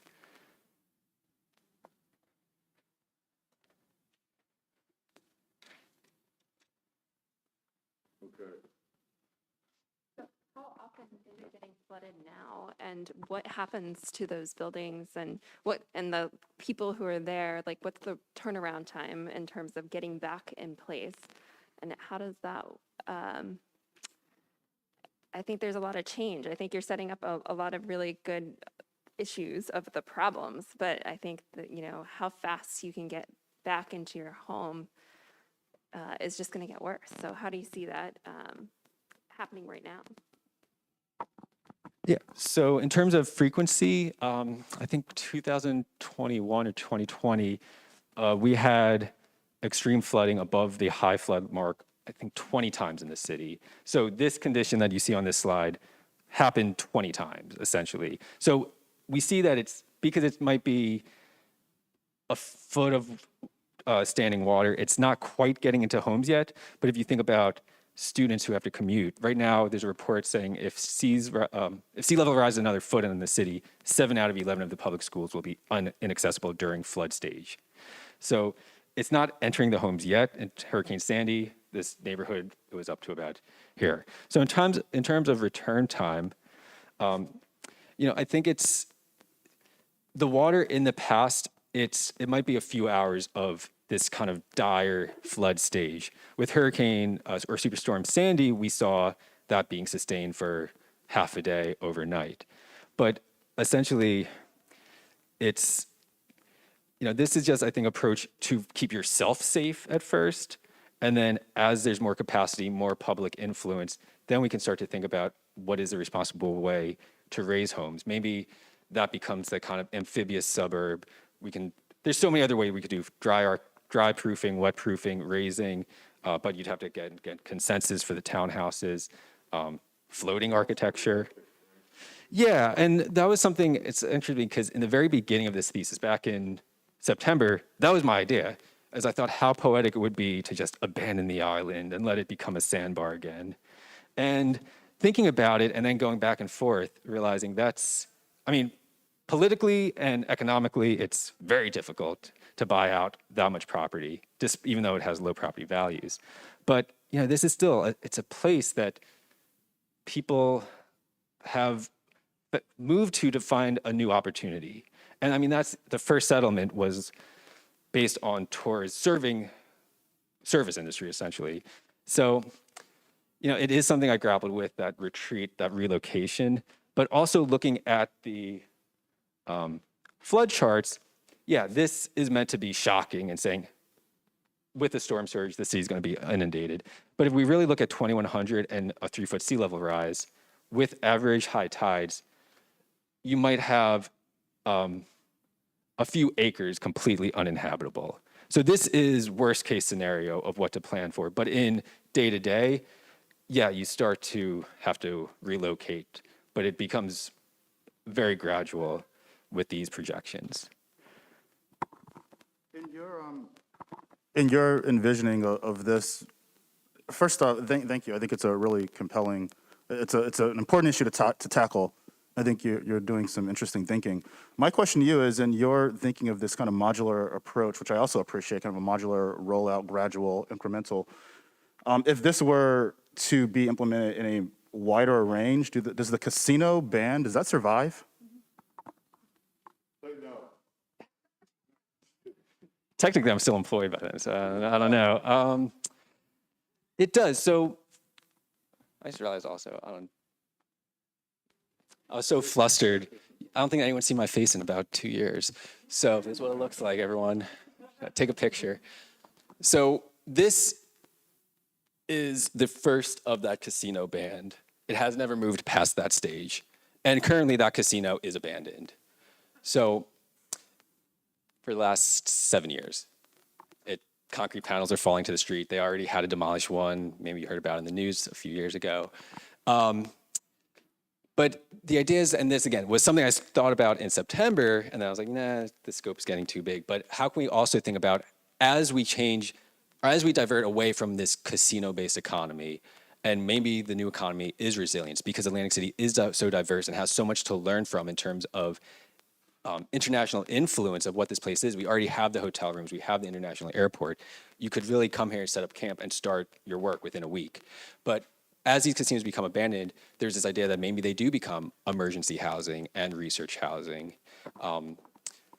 And that was a thought, but then it kind of teetered away. I think the reason why I asked the question is because I think as you were pitching this idea, right, you're trying to solve a problem, you've got an idea, you're trying to sell it. And then the main drawing that you have here, and while the section that you've sliced out has surface parking, so it makes a lot of sense what you're doing. I think what you're actually proposing is a much more radical idea, and that drawing doesn't really belie it. And I think I don't know that they have to survive, or certainly not all of them, because and it begs the reason why I get that is because the two buildings that you've kind of schematically kind of thought through, it begs the question, like, what does that band really get used for from like an urban planning standpoint, as more of these modules kind of begin to slice through the city? And as you said, I mean, it's an obvious one, that's an abandoned one, then don't draw it, right? You just draw like a smaller box or something like that. The other comment off of the question about the casinos, right? But I think that's an important one, is like, what does that happen like in the future, and what picture are you painting for the urban fabric of the city? The other one I had, though, was your intervention at the old Masonic Temple. I think for like resiliency, you brought up the point about like having this civic center where people just automatically know, if I stay on this route, I'm going to go to like this beacon, this place that, like, you know, emergencies happen, this is it. I wonder if just from selling your idea, you might have, as opposed to trying to like pitch that as like an incubator thing, certainly have some sort of use on upper floors, but also it would have been cool to have like a slide or two that actually talked about, you know, something just happened. Like, this is how this building could be reimagined to actually serve as that safe space. That it would be, yeah, if people are going to go there, then show it like in that disaster mode, like how's it actually functioning? Yeah, I have a question, a clarification question, but go ahead. I just have a quick question. How would you phase this? How would you phase this? In what order would this intervention be created? So it's a good question, because a phasing diagram was something I initially considered, and then kind of went with the approach, okay, maybe for this abstract thesis, it all has to happen. But in reality, in terms of what the phasing would be, I hope I'm not digging myself into a hole here. I think it honestly would be the restoration of the Masonic Temple, establishing that community identity as the first thing before more people move away, before that pride gets even more crime returns, instilling a sense of place with that hub and creating alternative economies, alternative opportunities, kind of vocational training, even bureaucratic assistance, as I said, with FEMA and those taxes and language help. And then I think it's really almost coinciding with that is the treatment of the Bay Edge, because right now that is the weakest link. That might actually, now that I think about it, that might actually be the priority, rather than creating these spaces, really protecting those who actually live here right now. and starting to raise that streetscape up a little bit more. At least because of the approach of this vented sill, it's not meant to be, I showed that section where it's a lot of infill, but that's meant to kind of grow over time. As high tides come in, the vented sill catches the sediment, and then as the water washes away, it's trapped. And you can start to replace those bags and really build the shoreline. So maybe instigating that or catalyzing that first. Yeah, yeah, that. Did FEMA set a level here, like in Biloxi when they had Katrina and it wiped out some of the casinos on the waterfront and along with a lot of other stuff, FEMA has come in and said you cannot build a habitable level below a certain elevation, which pretty much means you're not going to build almost anything because it's actually pretty high there. Has FEMA come in here and done anything like that? So they have, but the flood maps are from the 80s. That's the last time they've been updated for the city. So it is very similar. It's a 10.5-foot mark. 9.5, then they have a leeway of 1 foot. And are they saying you shouldn't build below that? Well, to receive flood insurance. Yeah, and that's another issue because for the 25% that own, they're able to afford and navigate that process. And you start to see this, which I didn't show any pictures of, these homes being raised, it's throwing this whole rhythm of the neighborhood off, but that's your property, that's your choice to protect yourself, 8 to 10 feet above the current curb height. But yeah, with so many renters, it's a tough relationship with FEMA because they really don't have any interest, hypothetically, with base flood elevations and insurance. If you're a renter, yeah, you don't have the capacity to make those decisions. One other question. Who are you? Why do you know all this? Like, is this just all thesis research, or because you seem to have a very profound knowledge of this? Is there something I'm missing? Yeah. No, I actually used to be an audio engineer before coming to school here. So, no, I've always had an interest because I grew up across the bay. So, I mean, this is essentially, even though I didn't grow up in the city, this is where my first job, first dates, first concert. So it really is significant to me. But now as an adult, seeing just what the casinos mean, I mean, that's why my family came here from New York, was for the casinos. Ironically, I just found out a few months ago that this is where they actually first moved this building here. So coincidental that this site is what I chose. But I've always been tracking kind of the history and the urban development of Atlantic City, also because it related to my past job, and the health of the city meant me having an income.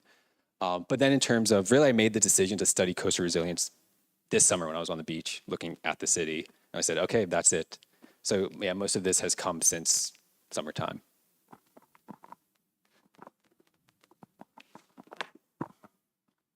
Thank you, Eric.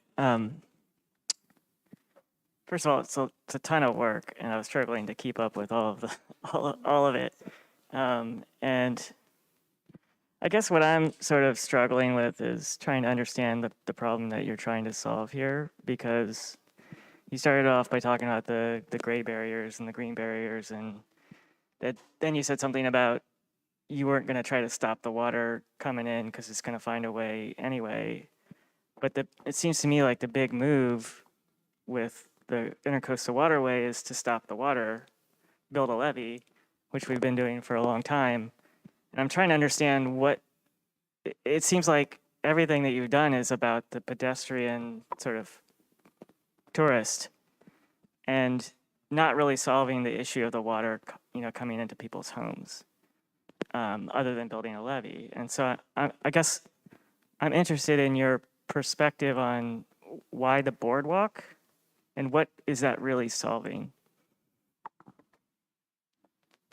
No, that's a really good question. Yeah, I mean, that is true. I said that essentially we can try to stop the water, but it's going to get in anyway. So I think that's why the approach is meant to be scalable. And the other idea of this, and I kind of failed to mention that, is that it's meant to be an area of research. So this is based on my 9 months of research, but the idea of placing this in Atlantic City is not only to help the community, which I know I harped on for a very long time of how vulnerable they are, but the fact that just because of Atlantic City's geographic location is kind of malleability in terms of what that next industry is that there is a lot of opportunity to establish precedents here along this barrier island that can be utilized along the East Coast, Gulf shores, even worldwide. So, you know, I acknowledge that might be a shortcoming in terms of what is the boardwalk doing. The one component is that maybe, I don't know if you can see it in section, but that it is always, even if the groundscape is raised and it's not quite above flood level, that peak flood level, the boardwalk is always above that predicted flood level. And those houses along those streets, they are above that 10.5-foot watermark, the first floor. So that's why for this 2180-year scenario, I didn't propose to actually raise homes in this neighborhood in particular. Does that kind of answer? Did I avoid the question? Yeah, it answered the question, but I'm not sure I understand the value of that. Can I respond? I understand that you're producing a soft edge to protect the as it was traditionally a soft edge with vegetation to protect the city from the storm surge. And I understand to pay for that, you want to produce an amenity for the public, which is the boardwalk. So I think you've taken the symbol of the city, which is the boardwalk. That's what I'm responding. I'm sorry, what was your name? Horatio. So I think the response, I would say, if I was Eric, that the boardwalk as a symbol of Atlantic City, and the first one in the world, is the sort of public amenity that's just turning this necessary infrastructural thing to an added amenity for this neighborhood and for tourists, because it's now a bike path and it's going to go running in the mornings and et cetera, et cetera. So you're turning it into an opportunity, not only an opportunity to protect, but also to improve. Sorry, and I think to add to that, because that's kind of triggering other ideas I had early on, was that right now, when we start to see house raising projects, that's great and all, but the idea of leaving the city during times of flood is not because of the fear that your house is going to get flooded. It's more about if you have an emergency within your own home, public safety cannot get to you. So they just will not respond to your call. So it's less about property, more about life.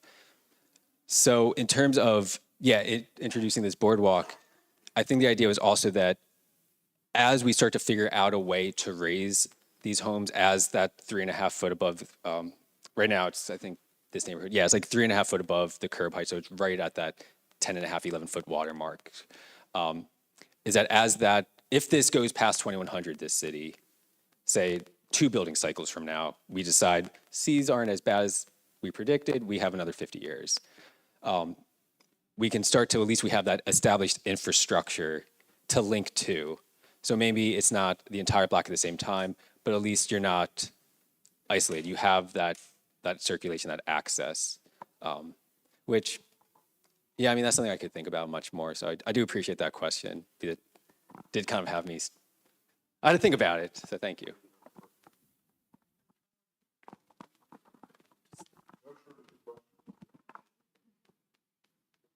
I mean, the standing question is, what's the value of doing this? And that's not a commentary on what you've chosen to do or how you've done it. So I really appreciate Adam's point that the boardwalk is this symbol of Atlantic City. It's not just a symbol, it's an actual place. It has a cultural history. And so I think just formally choosing to show how you could run a boardwalk through a city in these different kinds of ways. But my like I was wondering, is it just as simple as you want to? It's not simple, but see if I can. You want to. It's a demonstration project, right? It's a way of showing that we got cities all up and down the East Coast, West Coast, Florida, Panhandle, Gulf, that have this basic story, and you're saying, how do we go in and make these strategic interventions that solve this problem of resilience while enhancing and improving the community, the conditions for the community, and even creating economic opportunities or other kind of social cultural enhancements. Is that kind of what you're saying? Yeah. All right. Exactly. Uh-oh. Well, I mean, why not? Yeah, no, wait, you're supposed to have.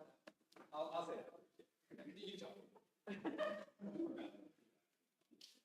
So for me, I think your project comes into context. If you just think about the next island north of you, which is Long Beach Island, a place I know very, very well.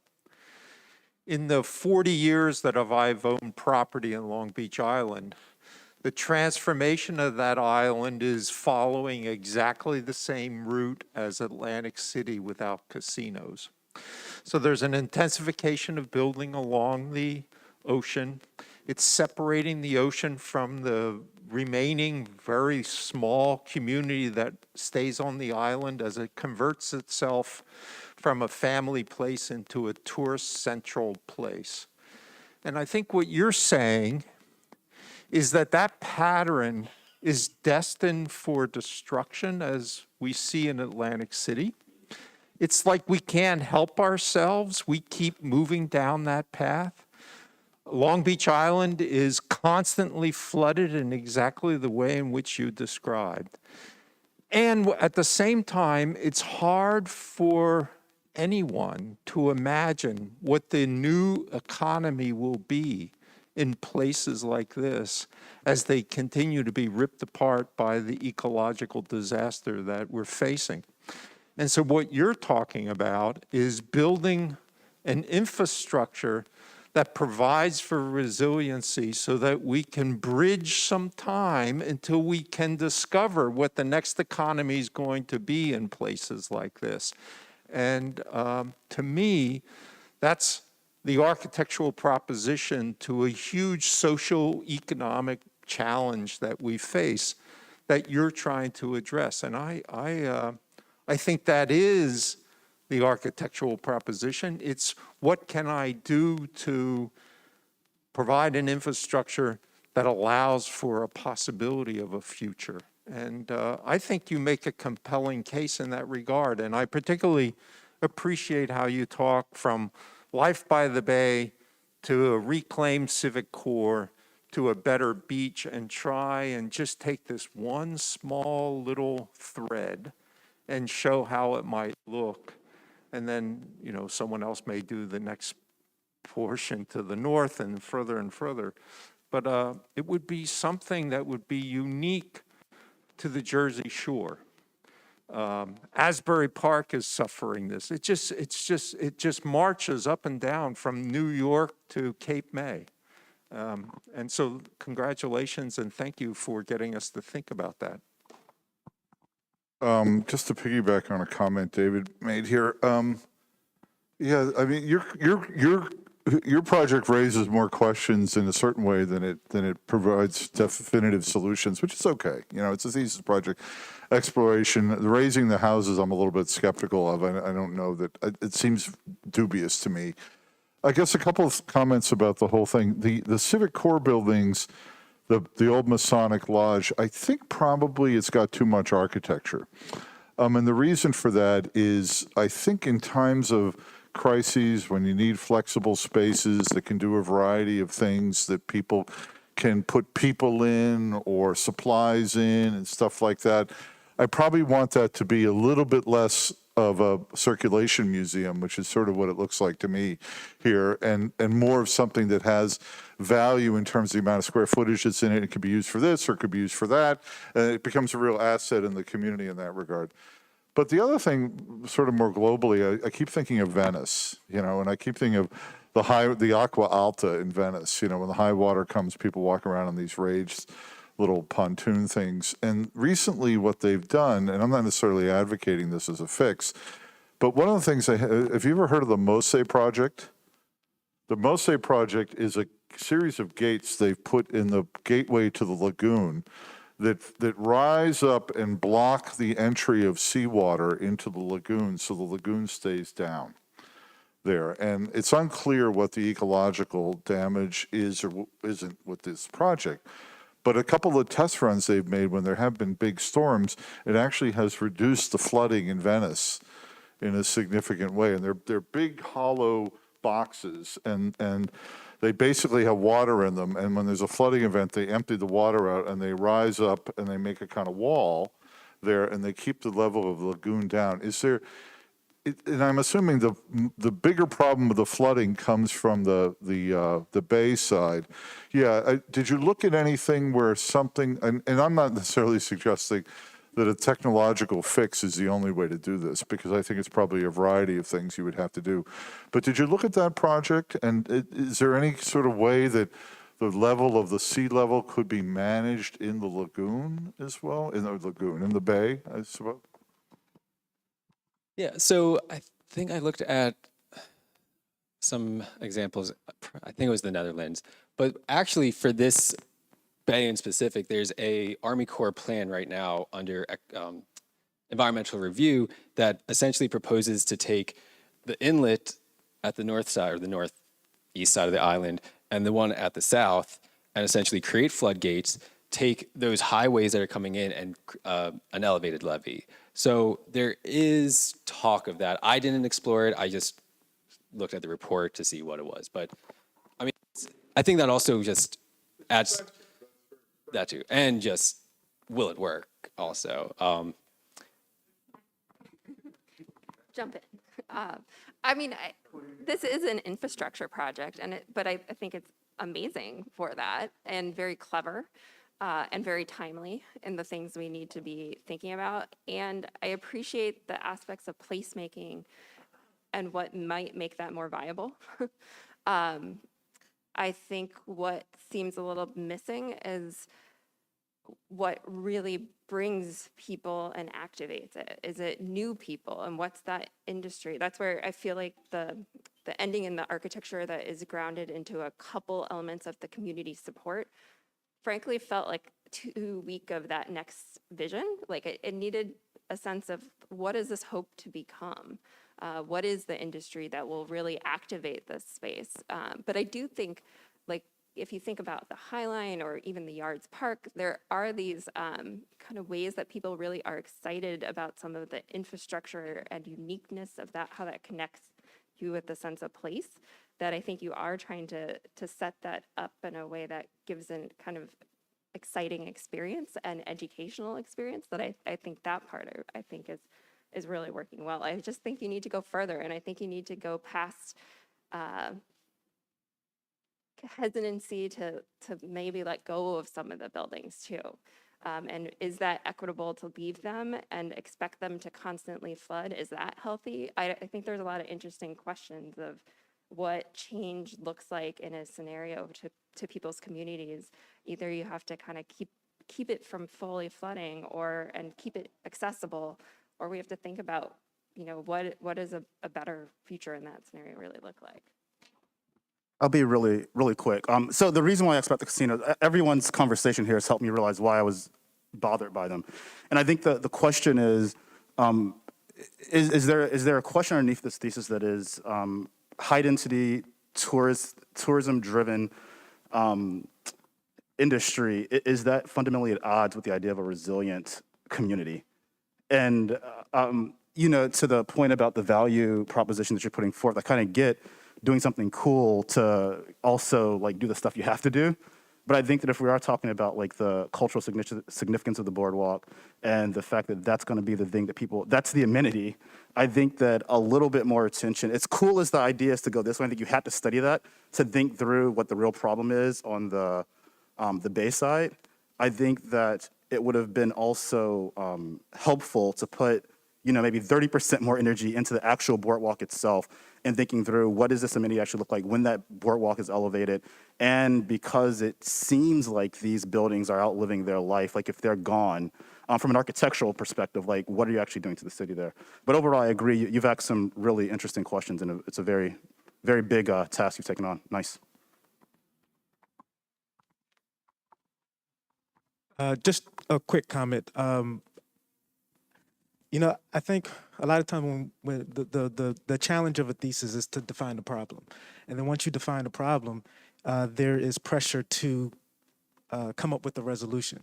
And I really appreciate the position that you've taken is that this is that you defined the problem very well. A lot of research has went into it, and correct me if I'm wrong, but from my perspective, you've realized that you cannot solve the challenge that's going on here. So your intervention is actually providing a way to manage when there is a flooding event. And I think that is an admirable step to take. And just looking at your intervention, one of the things that I also appreciate is that you've described this as being modular.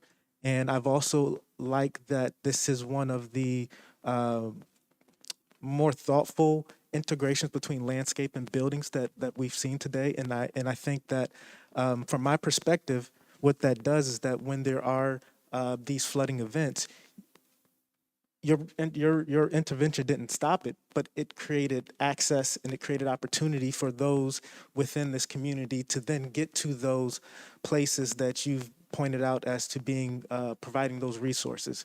And many times when we see like I'm remembering Hurricane Katrina, if you didn't have access to a dinghy or if you could not actually escape your home, you were on the roof and, you know, there might have been resources, but you didn't have any way to take advantage of them. And I think your intervention creates access to take advantage of those resources. And I think that that's a beautiful narrative, not only in the event of a flooding event, but just thinking of how this city grows over time. You're being resilient and creating access to opportunity, thinking about the new economy. So I think, you know, I think that's something that I appreciate that I see developed out of your research, and you didn't necessarily come with a solution to solve it, but you're being resilient in your approach to it. I have control. I wanted to make just a few brief comments. I kind of agree with Matt. Well, I do agree with Matt that there's too much architecture. And I'm calling into question this view that you're showing us, which is very persuasive and very interesting, but it's the tourist view. And I think, as you said, the first intervention is the Bayside, which is the people who live there view. And I think this is what you need to sell to the politicians, but I think what you want to sell us is the other view. And then I want to, after that, go back to your architecture, because I think while there's too much of it, I think there's this V for victory over the elements, and this V of these triangular shapes, which my question would be, does that V come from the shape of that existing park, which is a, you know, inverted V, or is it the A from Atlantic City the other way? And then also that this repetitive V, you know, so you have the V's of the Bayside, you have the V triangular shape on the inside of the reclaimed Masonic temple, and then you have the V-shaped intervention here. And I would actually also argue that you don't need all of this other piece here. I mean, I think that's the tourist view. And when I say there's too much architecture, I would kind of focus on the Masonic temple and on your Center for Investigation, whatever this Discovery Center is, and the other side. So. Eric, I particularly appreciate the way you made proposals about how to build in the different parts of the transect. And I'm just going to make a tiny small comment because so much has been said already, but just about the Masonic building. There are a number of historic buildings of that sort of vintage up and down the Jersey Shore. So proposing how to adaptively reuse those buildings is one of the many worthwhile things you've done today. I just want to comment that it appears that you're doing two kind of contradictory things inside that building.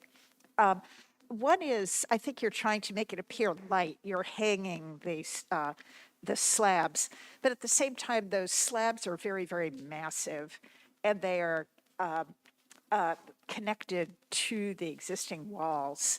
So I think that if you're striving for lightness to contrast the heavy masonry of the existing shell, that you want to pull your architecture in, and you want to make it look just as light as can be, just like that skylight that you've got up on top there. I would just say that what's sort of beautiful about carving out that space is you get this fabulous, you know, lofty space. And, I'm only talking about it because you've made a very big, big section perspective for us, so we can talk about it. And, there's so much to talk about here in terms of planning and, the future. I'm just wanted to insert that tiny comment about how you deal with the past. And just from my personal history, I was one of the junior designers on the first casino on the strip there.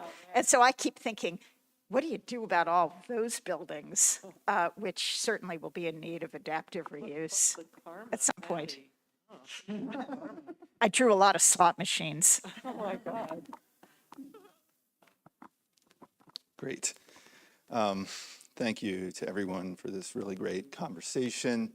Really appreciate you all digging in and thinking about this and extending the work through the conversation. And thank you, Eric. It's been a joy, really, working with you for several months now. I like working with students who are engines, right? And you always came to our crits and our discussions with more. So that's, for me, it's really fulfilling to be along for the ride in a project like this. So thanks. And what I want to say is, too, I appreciate your personal investment. When I asked you at first, a few months ago, like, why Atlantic City? And you said, oh, I'm from Atlantic City. I thought, oh, no, it's a hometown thesis, all right. But, it's as you've unpacked this project, it makes so much sense. I can't imagine it anywhere else. From your kind of own personal experience as a 10-year-old walking through casinos to get to the boardwalk, or your family living here, but then you also going back and talking to stakeholders and canvassing and getting a sense of the place as an academic who's engaging in this work, and then digging into policy and being able to cite these numbers and economies that you dig into. I think all of that has helped to make this project really robust. But for me, the project really started humming when you saw the cultural artifact of the boardwalk, right? The world's first boardwalk, and then the symbolic value of that. When we're talking about resiliency, as you define it as adaptivity, that means adaptivity means starting with something and modifying it and changing it, right? And so, you've identified this kind of local condition, and you pinpointed something that I think has a lot of value to this place locally, but also obviously even globally, right? And so to then start to adapt that, to invert it, to say it defies the local ecology now, so you're going to turn it into an ecological armature. It's linear now, so you're going to turn it into a network. All of those types of inversions and that critique I thought was really pointed, and it led to me, the spine of a really nice project. And David, I appreciate your two-sentence summary of the project. Was among the best I've heard in the last few weeks. So thanks for that. But again, thank you, Eric, for all of this work. I really appreciate it.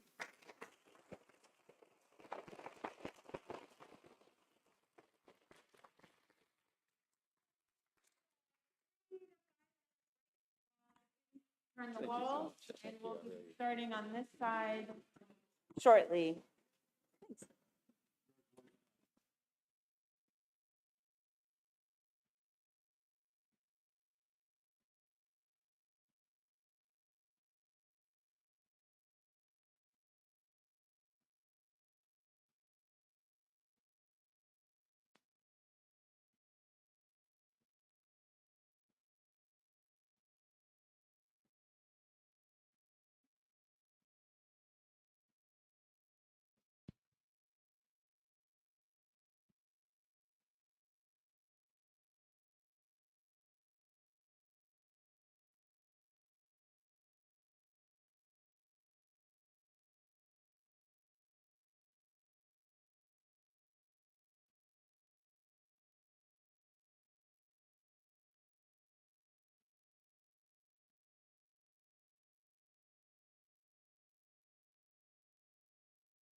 Okay, we are going to gather, if everyone could come together.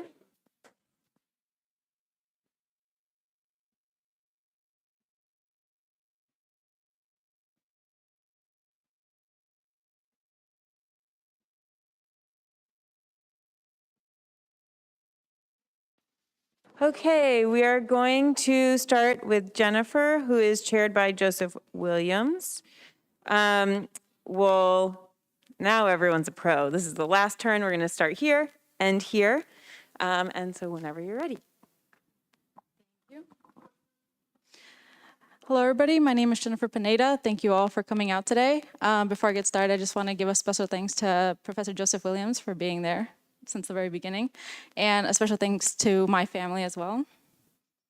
So let's get started.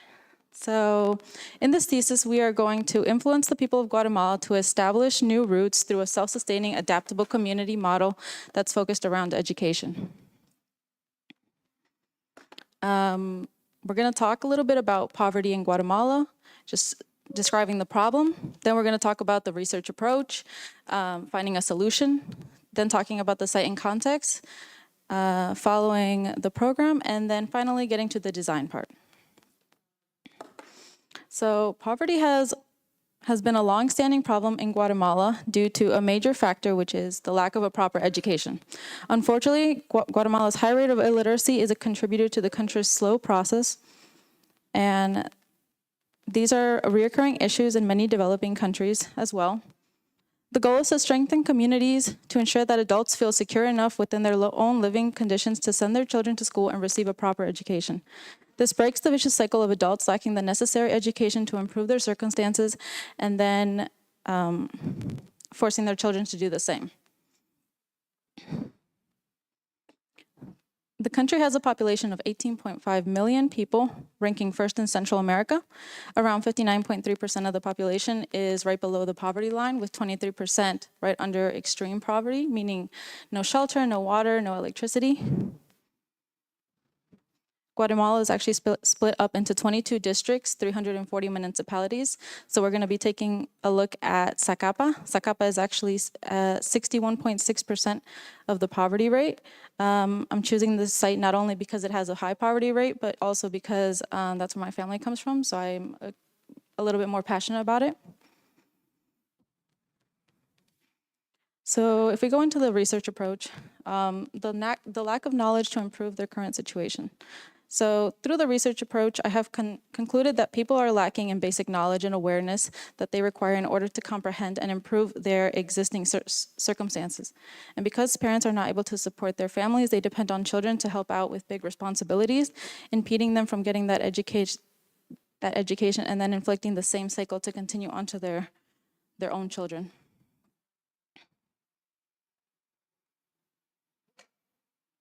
So let's talk about why people are not receiving that proper education. So the school system over there is broken up kind of like over here. We have pre-primary, which is 4-year-olds to 6-year-olds, primary 7 to 12, secondary 13 to 18, and then tertiary 19 to 23. This is how the school system is basically broken up. And if we take a look, there is a huge dropout rate for students after primary school. That rate has actually been declining over the years, but it's not as fast. It's not a fast enough rate. And the average Guatemalan child stays in school for only about 3.5 years, with girls only staying in 1.8 years. And then it's even lower in rural areas, which is the one we're going to be taking a look at. So we ask why. Guatemala has one of the highest rates of child labor in the world. Children are put to work at such a young age to help support their families that it steals away their youth and instills in them that you may not need an education to survive, which has become a normal in many communities throughout Guatemala. Many families also don't live near a school at all, lacking the resources to even have the opportunity to get an education. So many people live outside, like in rural areas, in villages, and it takes them an hour and a half to even 2 hours to even get to a school. And so parents are less likely to take their children to school because they need to work during the days, so it's just not viable. And with the public spending on education being only 2.6% of Guatemala's GDP, being the lowest in Latin America, that means that only 1 out of 10 rural schools actually have the resources and materials to claim to be a functioning school. So if we go into the site analysis, establishing the site's top characteristics was necessary in order to conduct a proper analysis of the ideal site. The main classifications for the community model focused on education included the potential for development, unused space, and an existing community. So right now we're zooming into the great town of Gualan. Gualan is an ecosystem of jobs, resources, and an already established community. Gualan has become the main support system to many smaller villages, just like Lotificaciones Los Limones, as we see right to the right.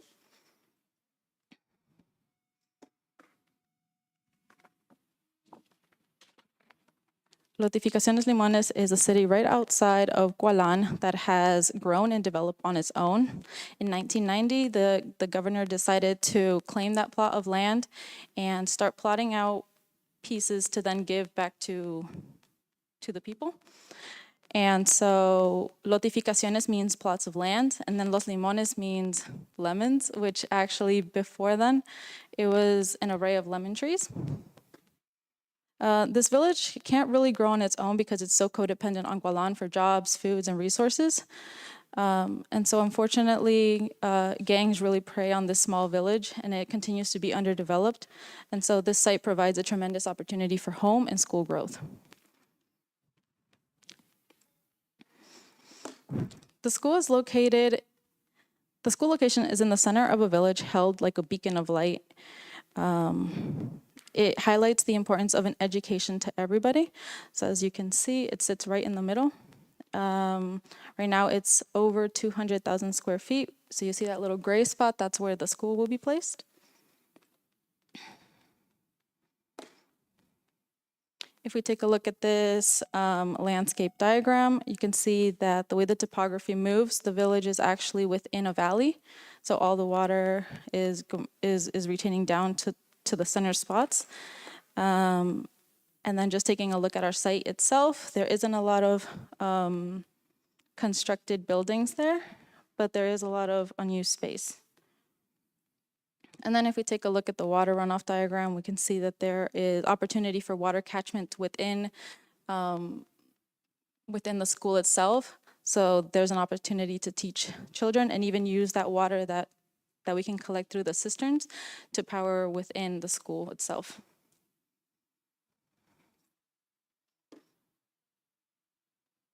Then we take a look at the street hierarchy diagram. It's really interesting actually, because usually you see very disorganized streets within Latin America, but when they first started setting camp here, it all seemed to be appropriately on a grid and well calculated. The only problem is that there aren't really street names, so it just becomes a common to use landmarks and nodes as points of direction. And the only thing I actually found was this main street, which is called Main Street in Spanish. And it rides, so Gualan is over here, so the main street actually passes by Lotificaciones Limones and then runs down and then passes as well the school.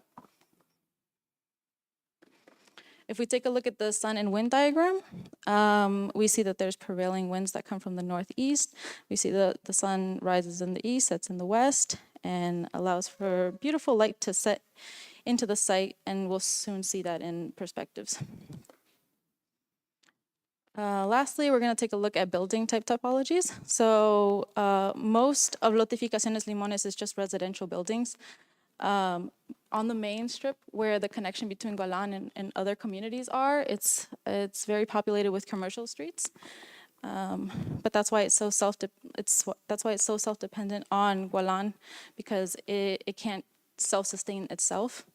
One thing that was interesting was that in 2021, the community reached out and asked for a school itself, and they built a beautiful school called Rural Mixed School Arnaldo Beltran Jr. Lotificaciones Los Limones, long name. but it's a beautiful school, but it doesn't have the capacity to actually hold all the children that are there now. And so it's been very minimized. And so there's like a limit to education. The goal is to establish a self-sustaining, adaptable community and an enhanced educational foundation through the renewal of a school. In the sustainable, adaptable school, I am envisioning simple yet functional design. This program will need spaces for self-maintaining, and redeveloped school will be an educational system for learning and applying the basics of schools and life. The project will be occupied by the people and begin to establish a community of new buildings that could hopefully spread to other cities and can allow change. So looking at the demographics, in Los Limones, it really helped me determine the size of the educational building. With the population around 2,000 people, it's actually a pretty small village. And with half of those actually being children, I have divided up age groups to create a more meaningful program.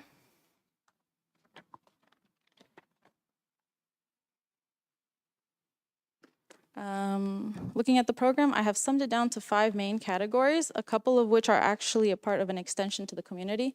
So we have outdoor space, library, cafeteria, office, and educational facilities. I'm envisioning that the outdoor space, the library, and then within the educational facilities, there's an auditorium, can actually reach out to the community and be a bigger part than just a school for the students.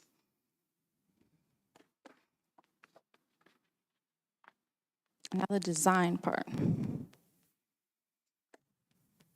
So these were abstract fundamental concepts that I kind of envisioned for what this school could be like. So the first one was school safety. One thing I talked about was the high crime rate in Los Limones. So creating some sort of safe containment where the students could learn and parents' mind could be at ease was very important to me.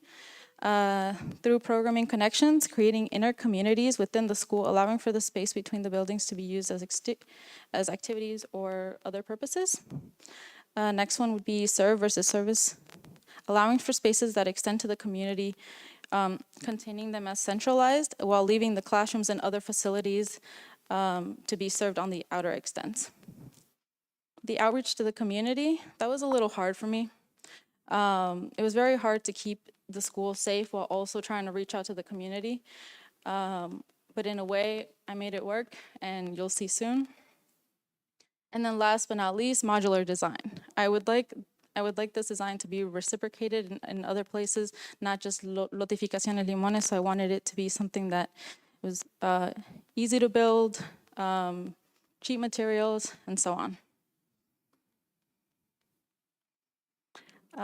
And then we go into the principles of the design, which are the partie diagrams. So the first one is the network, having a clear directional access through the campus, helping the navigation throughout.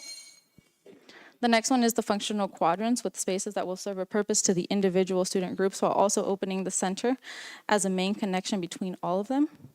And then the last one is interconnected courtyards that allow the students group to have smaller community engagements and using the pergolas as connection between outside versus inside space, realizing the extension of that covered space.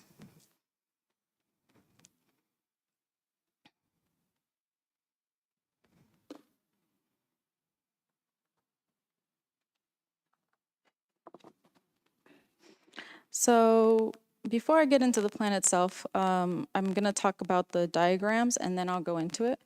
So the first one at the very bottom left is the access diagram. It shows the main entry is followed by the main street, as we saw earlier in the site plan. And then we have a long corridor running along through the campus. As to how to get along, you can call it a spine. And then we have 2 entries in the back, but they're more directed towards the quads that are going to be serving that purpose. The next diagram is split up between different students. So we have these kinder students taking the southeast quad. So right down here. And then we have the primary students on the east side, which is like that intermediate blue. And then we have the secondary kids up on the northwest side. And then that gray space is all common space for everybody to use.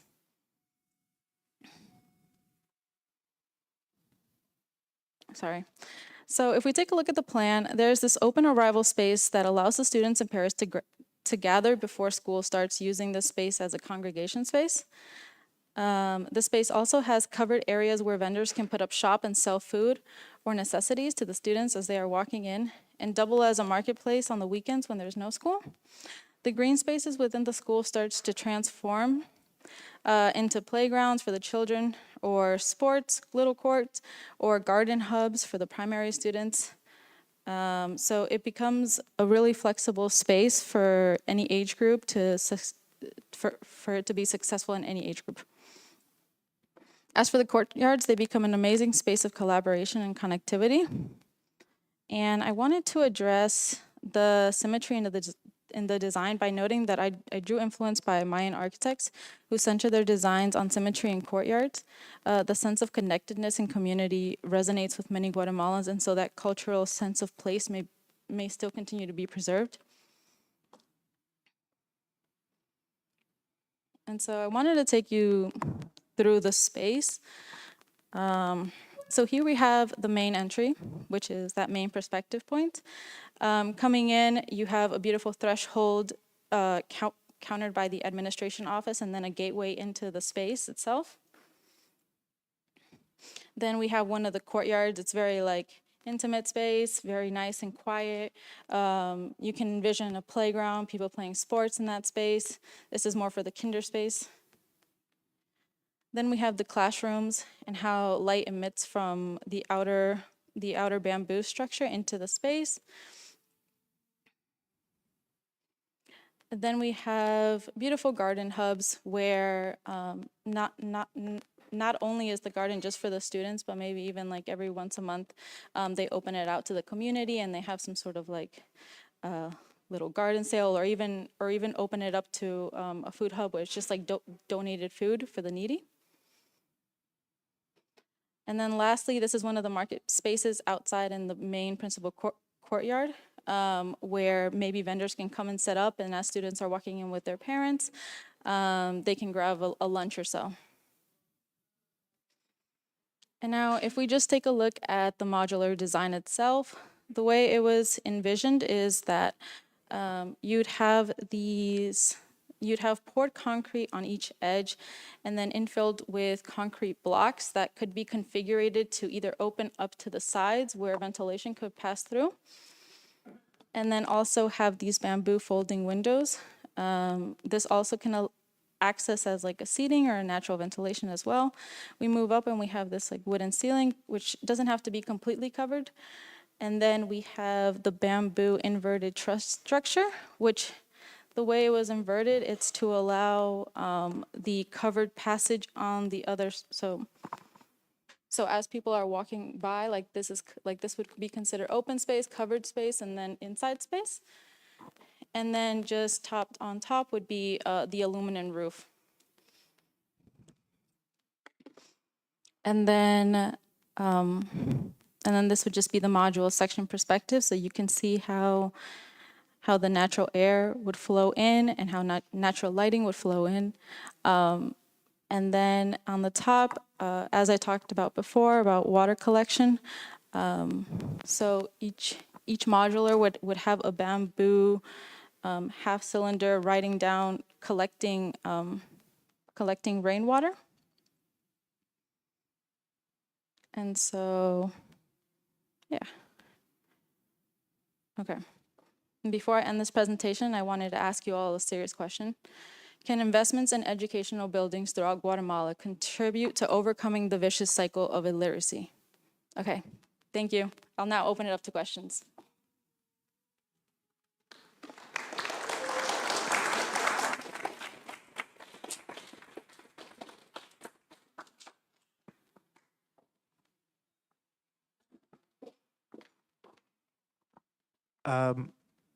Thank you for your presentation. I do have one question. How did your research of the existing context of the adjacent to the site and the materiality and specifically the ways of making how did that influence your design?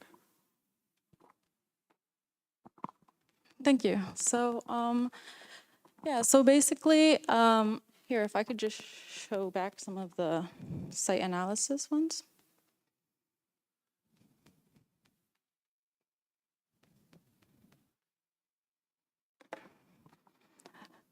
So when I was first taking a look at how there was already a school there and it was off to the side, it seemed a little bit distinguished as to why they're placing education on the edge of Lotificaciones Limones. And so I wanted to bring it more centralized to allow the people from all sides to gather in the space. And not only that, but to allow people from Gualan who haven't yet come to Los Lotificaciones to be intrigued by this new educational facility and be able to come there as well. As far as the materiality, I took a look at a couple precedent studies, which I think I definitely should have brought into this conversation. Some studies that I've done from Plan B Arquitectos, that was an architecture firm that's planned against natural disasters, and so they built these beautiful homes with these concrete blocks and poured concrete and actually wood, the same bamboo structure, not the same bamboo structure, it was a wood structure. And so the way they integrated it within the site and then allowed it to be adaptable was really, it really resonated with me. And as I started to develop how it was going to be configured onto the site, because I think there was a lot of spaces where I could have had people enter, but I really wanted people to enter through that main road that was coming down along the side. And then when I was taking a look at these abstract concepts, I kept going back to opening up the community, opening it up. And I went through a process of iterations of how can I keep it contained while keeping it closed at the same time? And the things that I struggled with was the library. I really wanted the library to open up to the students as well as the outside, as well as that auditorium space, because as you saw in that other school, there is an open auditorium that actually is being used for churches, for events. So I didn't want to take something away from them. So I wanted to bring it back in there. Did I answer your question? Sorry, okay. Thank you. Did you, well, I'll say the one thing that I think, I think it's an interesting building. I do wonder a little bit about, I appreciate the modularity of the way you're trying to approach this from a building standpoint, but I wonder if a primary age student needs something different than a secondary age student. And it doesn't really come across in the plan right now, where it's kind of just like a one size fits all solution. And so I wonder if there could have been some way through either the renderings, the furnishings, or I guess you have a little bit in the furnishings, but through the renderings in particularly, or just what are your thoughts on how would the module be flexible to adjust the needs of the various students' age and actually make education something that they get excited about, their parents want to keep them engaged in education over time. Had you considered that at all, or what are your thoughts? Yeah, that's a really good question, because I feel like I kept going back and forth on that. Or was it? Oh. So I kept looking at these spaces as okay, maybe I can expand them so it's not just a 20 by 40 foot space, and expand it to 20 by 40 by 40 foot space. But I was that's not good enough. How do I create these spaces so they are distinguished to the people? And I thought I could do it within the courtyard spaces. I think where I went a little wrong was maybe adding it to the renderings or explaining a little bit more on how they all can be diverse within the groups. So if I maybe having a little bit more time, I would have definitely brought that in.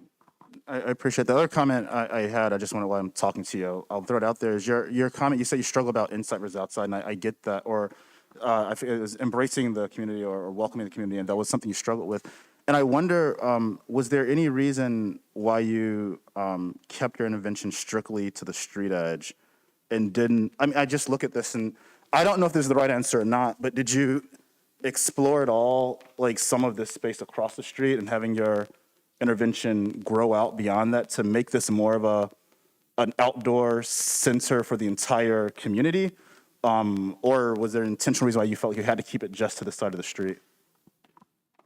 Yeah, that's a good question. I had expanded the space a lot more than I intended to, and I think I went way overboard because I added an actual sports court and I extended the spaces, and instead of it being a nice community space where I can see everybody in this space, it grew to an extent to where like I couldn't really see somebody from the other side, so it wasn't really community oriented anymore, and so I had to pull myself back a bit, and I wish I would have extended a little bit more, but at the same time, I feel like this is still a really nice space to be in.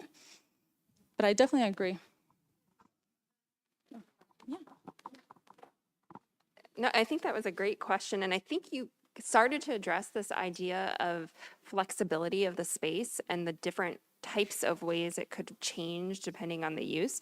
And I almost want to, I really like this set of diagrams. And I guess I have a couple questions about them, and maybe there's more you could have explored in here, but I think especially this one, and this idea of the pass-through buildings, which I guess I really see in the like setup of this facade, but I'm not sure I understand quite like those buildings and that relationship. But I think it gets to, what does it mean to be a pass-through building, or what is the nature of that being porous do to help the spaces beyond? And at what point in the day is it really helpful that you have these ability to kind of more secluded and a little bit more protected areas versus a very porous facade? So I think in general, I think you're sort of setting yourself up there well with some flexibility, but maybe some thoughts about what that, how that changes how you would hope the space would be used. Yeah, so I really liked that I defined the spaces within like these are like pass-through spaces because these are the spaces that are being utilized by both.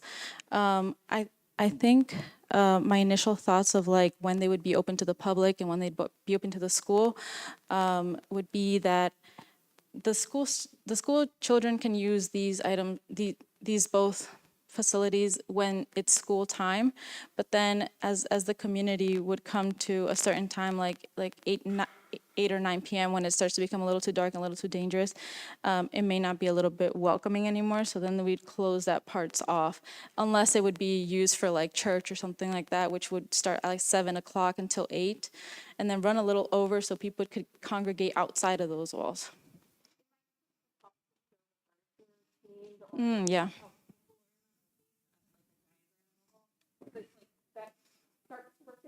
Mm-hmm. Yeah, that definitely would have been a little bit more helpful. Thank you. So I looked at the Plan B Arquitectos. I looked at social housing in Mexico, and then I looked at a Colombia squad called Rule Sixta, something like that. It's like Rule Sixta. And the way that in Colombia the school was set up is that it was a centralized school around this really nice open dining area, where then it would be led into like where a sports area was, seating area, and then everything around it, and it was off to the side of the site itself. So it was kind of like a destination point, and I really enjoyed that part. And then when I looked at the social housing for Mexico, there were these beautiful truss systems, and those are the ones that I'm using right now. So as you can see, except they don't have the inverted truss where it comes out a bit, it just stops. It stops right here. So this is how they look. And then they have like a little patio deck on the front. So I decided instead of just having this, I extended the space out. And so that's how I use them.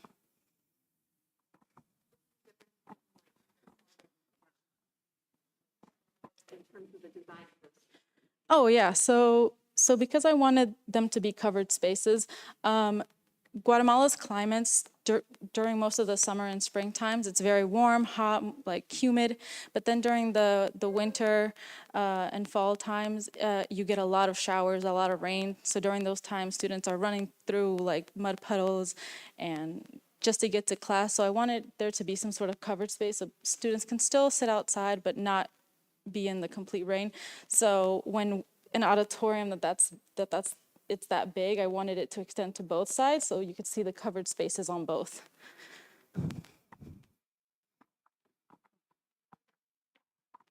Thank you. It's a lot of really great work, and I applaud all of the work that you've done and how you've started to think about the way the school operates at different times of the day. We work on a lot of schools, and there's schools in America, so I'm sure it's different. But one of the things that we think about a lot is the defensible space of the school, and where's the space for the students and where are the space for the public, and oftentimes they're competing with each other. And I like how you've navigated that by providing these two spaces on either side that provide access, with also the ability to provide security. I think the real strength in this design is the fact that it's so rational and symmetrical, but there are these really nuanced differences that you can start to see on either side of the plan. And to your question about what's the difference between the primary students and the kinder students, I hate to talk about bathrooms in a thesis presentation, but in my experience, that is the real difference between those students, and the ability to have a bathroom that's close is a really important aspect of kinder classroom design. And so that could be another area where there's just a slight change in the modular construction that you're working with. Another area where I could see a slight change is with the climate that you talked about and the way that the buildings are designed. They all sort of, the way the roofs are situated, they're rotating. They're all sort of facing different directions. And I wonder if with the overhangs that you have, if they all want to be facing in the same direction to provide for that climate control that you're after, with the kind of forecourt porch, and then this threshold moment that you go in with the classroom. So I think a little bit more of that, thinking about the microclimate of each individual building and how that works could be another step that you could take. Thank you. I think it's a really fascinating proposal and a great idea for a thesis. I really believe architecture should be social and take on that aspect.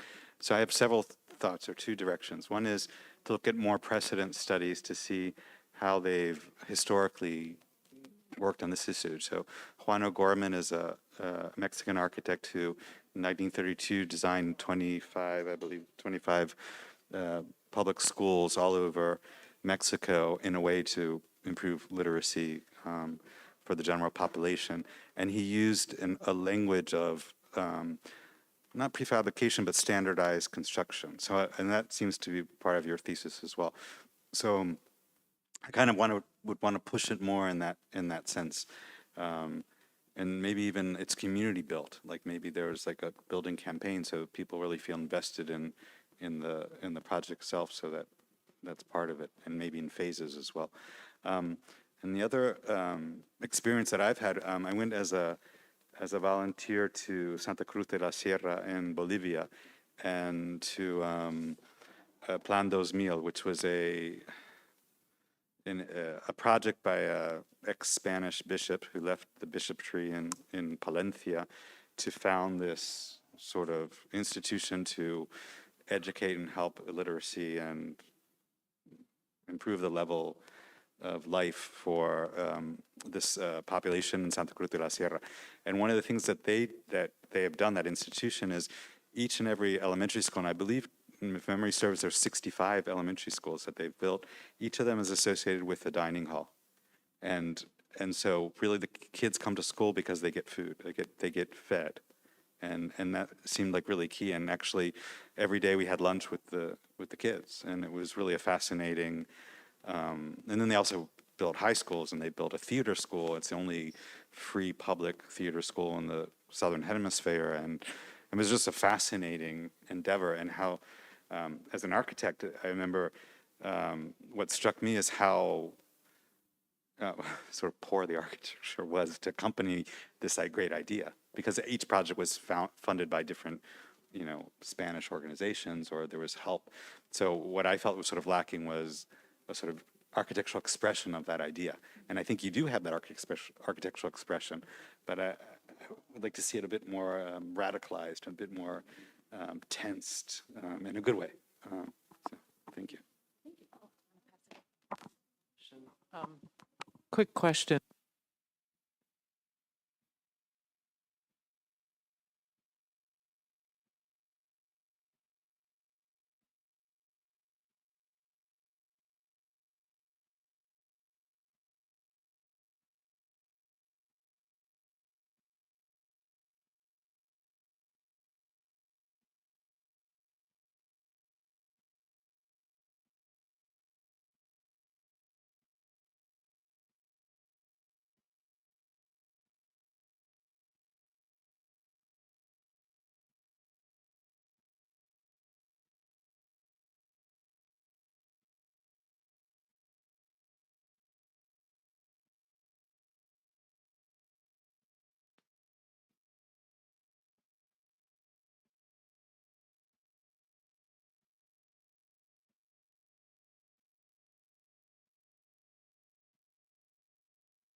Yeah, so I did take a look at some presidents. I took a look at some grand monuments like Tikal in Guatemala and Antigua, and places that have this like rectilinear like access that as soon as you look all the way to the bottom, there's like this grand gesture, and everything seems so symmetrical, and on the sides it seemed very communal because it was this experience to get to this one point. So I really enjoyed seeing that, and that's why I wanted to bring it into this design in a bit.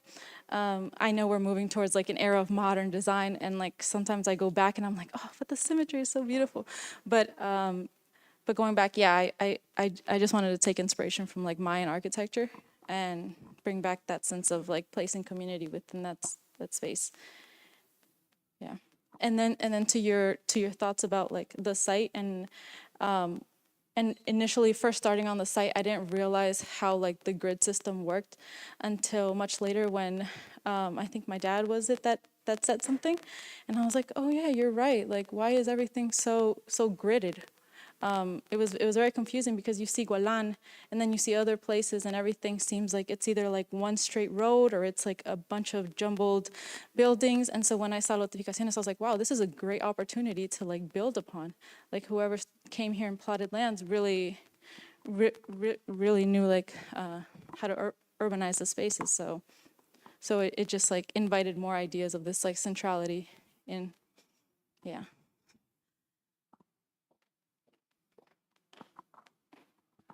It's a very beautiful project. The symmetry actually doesn't bother me that much because when you look at the large scale plan, the kind of the ad hoc nature of the gardens and the courtyards set that off quite a bit. I want to pick up on some of Hiroshi's comments. The perimeter condition, I think, could be loosened up a bit by some of those existing deformations that we see in the street grid in the existing site plan. You know, that northeast corner pushes in a bit. So I would look for opportunities like that to have a mix between formalism and kind of the conditions of the site. The drawings across the top of the boards are really compelling, and what I like about them is they illustrate a tectonic idea in the School of Architecture, Planning and Preservation. So I really appreciate that. I would encourage you to think and push that idea further. So if this is a school for kids of all ages, you've got a strong datum between the kind of the wall and the frame of the roof above. You could have a lower wall that's at, 16 inches high that starts to provide accommodation for the body engaging with the classrooms and the gardens that you made. Just a little critique of the roof with the butterfly roof, and when you start to attach these modules together, you start to get a long valley. So I'm not sure that a bamboo gutter is going to catch the rainfall intensity. I would suggest that you look at just making it a mono pitch, and the questions about orientation and sun, sun shading and those kind of things could start to offset that. But really, really nice project. Yeah, thanks for a beautiful project. So I just have a few ideas to throw out there. Following this concept of perhaps breaking down the form, I think that you've articulated your classroom buildings essentially as houses. Each of those buildings seems to be somewhat like the scale of a house in the environs here. And I wonder if instead of the very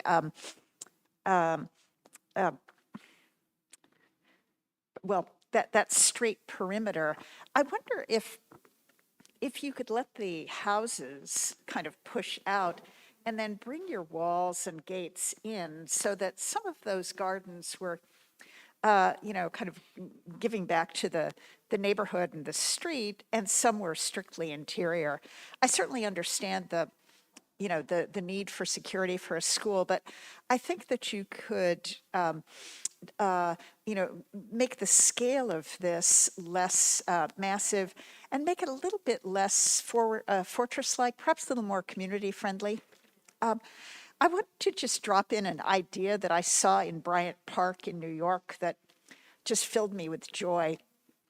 There were, Bryant Park is adjacent to the New York Public Library, and out in the park were little book kiosks, some for adults, and then there was a little children's garden with some book kiosks for kids and little kid-sized seating.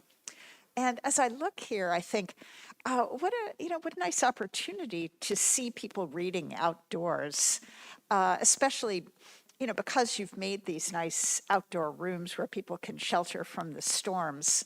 And then the kind of last thought was you've told us that it rains very heavily and you're collecting water with the roofs. An idea from the School of the Arts in outside Havana, Cuba, is to create a water channel in the ground. So you could take the water from the roof, lead it down into a channel, and there was something very beautiful about being there in the rain, because you would walk adjacent to this kind of fall that was coming off the roof.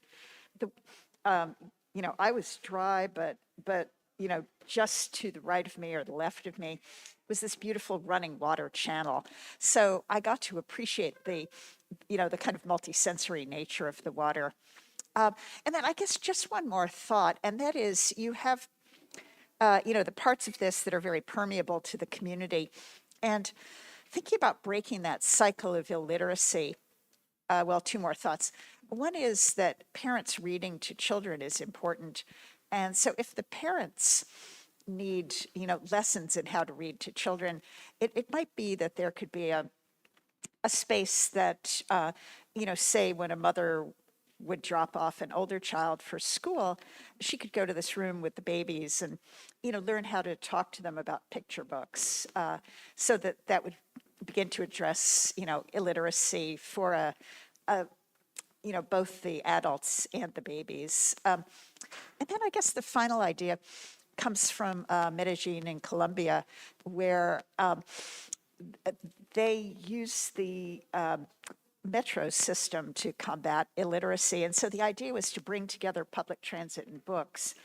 And so they took the books essentially into a place where people would be. So one strategy is to get the people to the school. The other strategy is to get the books to the people. And I wonder if you've done so much here, but, the kind of next step might be, is there some way to sort of break down the walls to, I don't know what it is, have a book truck or little free libraries or something that sort of looks at how you can locate places around the community that reinforce what you're doing at the kind of mothership of the school. But anyway, thanks for taking us here and, for addressing this really, a critical problem.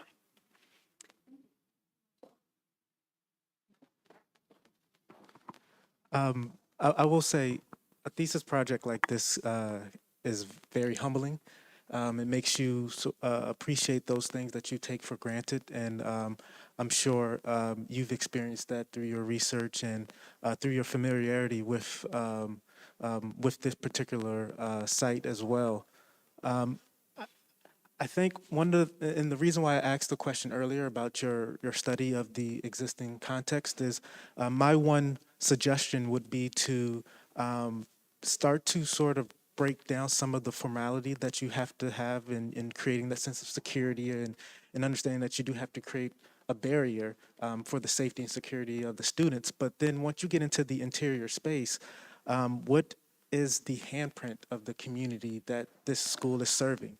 And are there some ways that you can take some of the ways of making building, making place, making space that the community has already implemented, and then bring that into this school so that the question of why is it important for the community to embrace this idea of attaining education and literacy and the parents actually supporting their students in that achievement is that you can have the idea that this is part of the community because they've also had a part in putting this together, and it's not only a space for the students, but it's community oriented, not and just in the way in which it's constructed.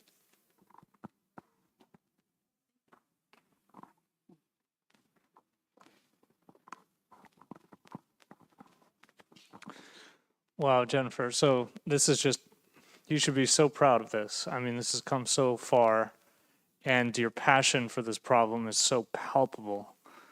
I thought it was a recurring theme in the past few days with Thesis, the past 2 days, has been the balance between creating something that fits its environment or creating some kind of new vision for the environment that can move it forward, and how to strike that balance.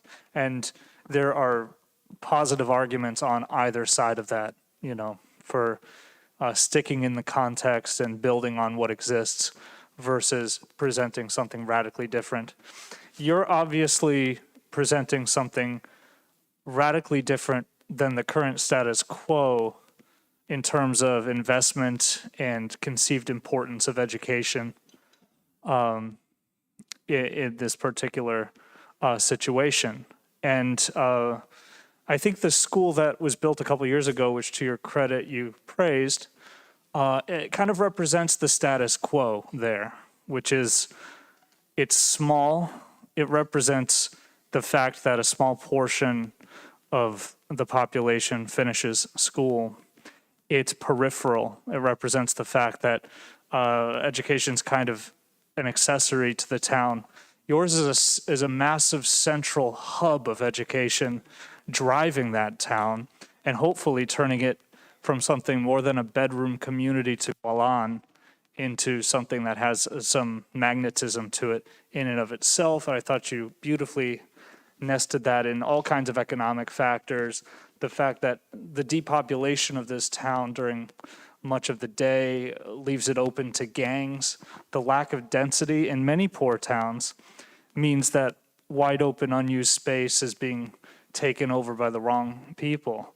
And so presenting something that takes up a lot of space and gives a kind of central meaning to the town makes a lot of sense to me. And I also think it's so cool that you looked at TCOL and great Mayan cities with their axial plazas, and the monumentality of those spaces is far beyond Western European spaces, and just in terms of scale.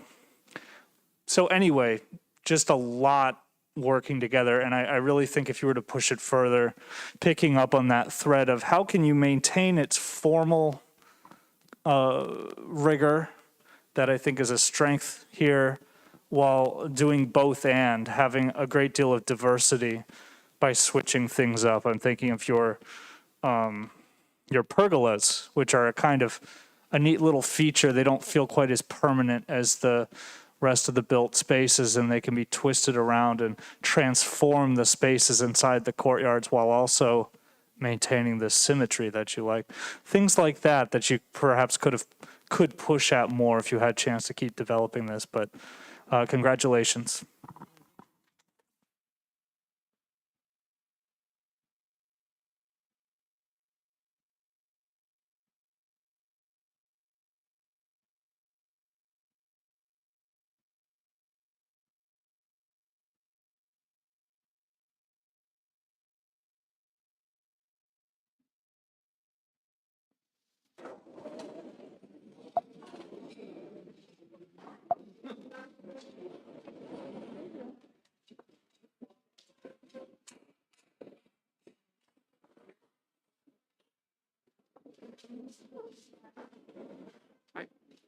Hello.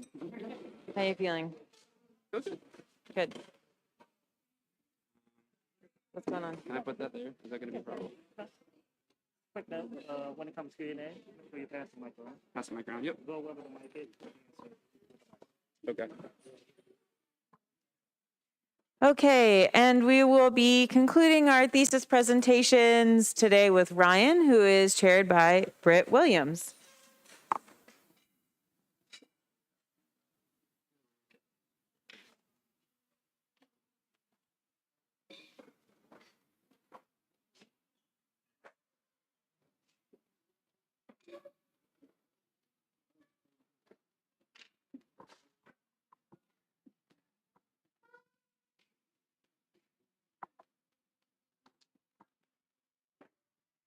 The true reveal is the bottom half of everyone's face.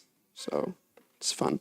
I'm a fairly tactile person despite being raised in the cell phone age. So I hope you all appreciate that aspect of the presentation, the haptic aspect. So thank you all for being here. I hope to close us out well, a good 2 days of presentations.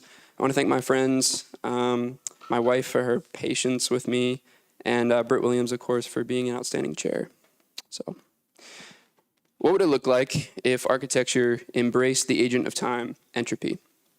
Well, Marvin Trachtenberg might say that it would look like St. Peter's Basilica, built over the course of a century and a half, time itself inevitably becoming incorporated into the building.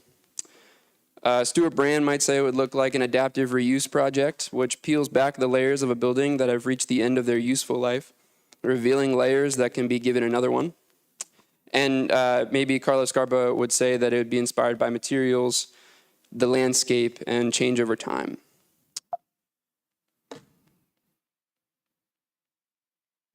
There we go. Architecture has had a complicated relationship with this agent of time. Some modernists sought to overcome time by turning buildings into machines. And today we're very much concerned with keeping up with the times. Through commercialism, buildings have become commodities or machines for profit. Throughout this time, innovators have striven to and succeeded in inventing building materials that are inert or permanent. However, the problem is that our society doesn't treat buildings as permanent. They go out of style or they can't keep up with the changing needs of our society. This has bred a practice of planned obsolescence that may reflect the dynamic living organism of society, but fails to see buildings themselves as organisms. Perhaps the issue is with identifying our buildings as machines in the first place, building them for longevity and durability, while simultaneously attributing to them an inherent disposability. Per Leon Creer's diagram, Civitas, many of you are familiar with, a city is made up of two parts. There's res publica and res economica. Res publica is made up of the monuments and the monumental buildings. Res economica is made up of streets and auxiliary buildings. In other words, res publica represents the permanent, consistent nature of a city, while res economica is impermanent. It is subject to change and to adapt to the needs of the city. Each part of the city represents a different opportunity to reshape our view of buildings. Res publica ought to be built to last and have its effect on the city for generations, slowly and subtly acquiring a patina that conveys wisdom and experience. On the other hand, there's res economica, which could be constructed to be deconstructed, to have change affected on it, and to evolve. So this thesis will test architecture's ability to embrace the process of entropy, the natural and inevitable degradation of matter over time, through organic materials, and explore the scalability of these methods in the res economica of Washington, D.C. So at a practical level, what's wrong with these permanent building materials that are used so frequently in construction today? Well, beginning with concrete, it alone is responsible for 8% of the world's CO2 emissions. If it were a country of its own, it would be the third greatest offender after China and the US. Our annual production of plastics has increased 200-fold in just 50 years. In 2015, building and construction contributed 65 million tons of plastic to the global production total. Most plastic is simply discarded or incinerated. Both processes relieve greenhouse gases and harmful toxins into the soil, water, and air. Recycling is taking up much of what was previously discarded, but is not a solution, nor is it an excuse to continue to produce plastic at the rate that we are. Recycling only delays the material ending up in a landfill and gives inherently toxic material another opportunity to have its detrimental effects on users and the environment. And this is the shocking result. In just over 60 years, we have accumulated over 1 ton of plastic per person on the planet. In fact, if you take this block of XPS foam, which many of us use in our walls, and you multiply it by 32,000 for each one of us in this room, that's what that number equates to. This will not decompose for a projected 1,000 years or more. And that's only plastic. In 2020, the total amount of synthetic human-made material exceeded the global biomass. That is all life on Earth. More shockingly, we are expected to triple that number in only 20 years. Essentially, our building practices have and will contribute to an immense amount of waste. Waste that will never degrade, waste that is killing our planet. So this is a picture of how that waste builds up in our context. A building made out of concrete, steel, and plastics will continue to exist as waste long after its useful life. Alternatively, biodegradable materials can match the lifespan of a building and even feed growth for future building materials. Biodegradable meaning materials that can be naturally decomposed by bacteria, leaving no harmful toxins behind. The next level of this is compostable materials, and those materials decompose much more quickly when put in the right environment, even within 30 days in some cases. So these are just some of the materials I've been exploring and how they can translate to building components. Cork is harvested by hand in Portugal most of the time, and harvesting cork is an extremely sustainable process as the bark of the tree is split off without damaging the rest of the tree, and each tree can be harvested every 9 years. Bamboo is sourced from farmers in rural areas of the tropics. These farmers harvest the bamboo by hand, and the underground rhizome, it is a grass, the underground rhizome structure remains intact, sending up another culm the following season, sequestering more carbon and maintaining a source of income for the farmers. In fact, 100 kilograms of bamboo will sequester approximately 3 times its weight in CO2. And natural rubber is produced by extracting sap from certain trees, making it organic and renewable. There are, of course, synthetic rubbers, but those too can be recycled. Mycelium is the vegetative root structure of fungi. Mycelium is fairly recently discovered as far as architectural applications go, and somewhat experimental. However, a company by the name of Biome in the UK has been able to grow mycelium insulation. Some of you have mycelium in your hands, and use it for architectural use.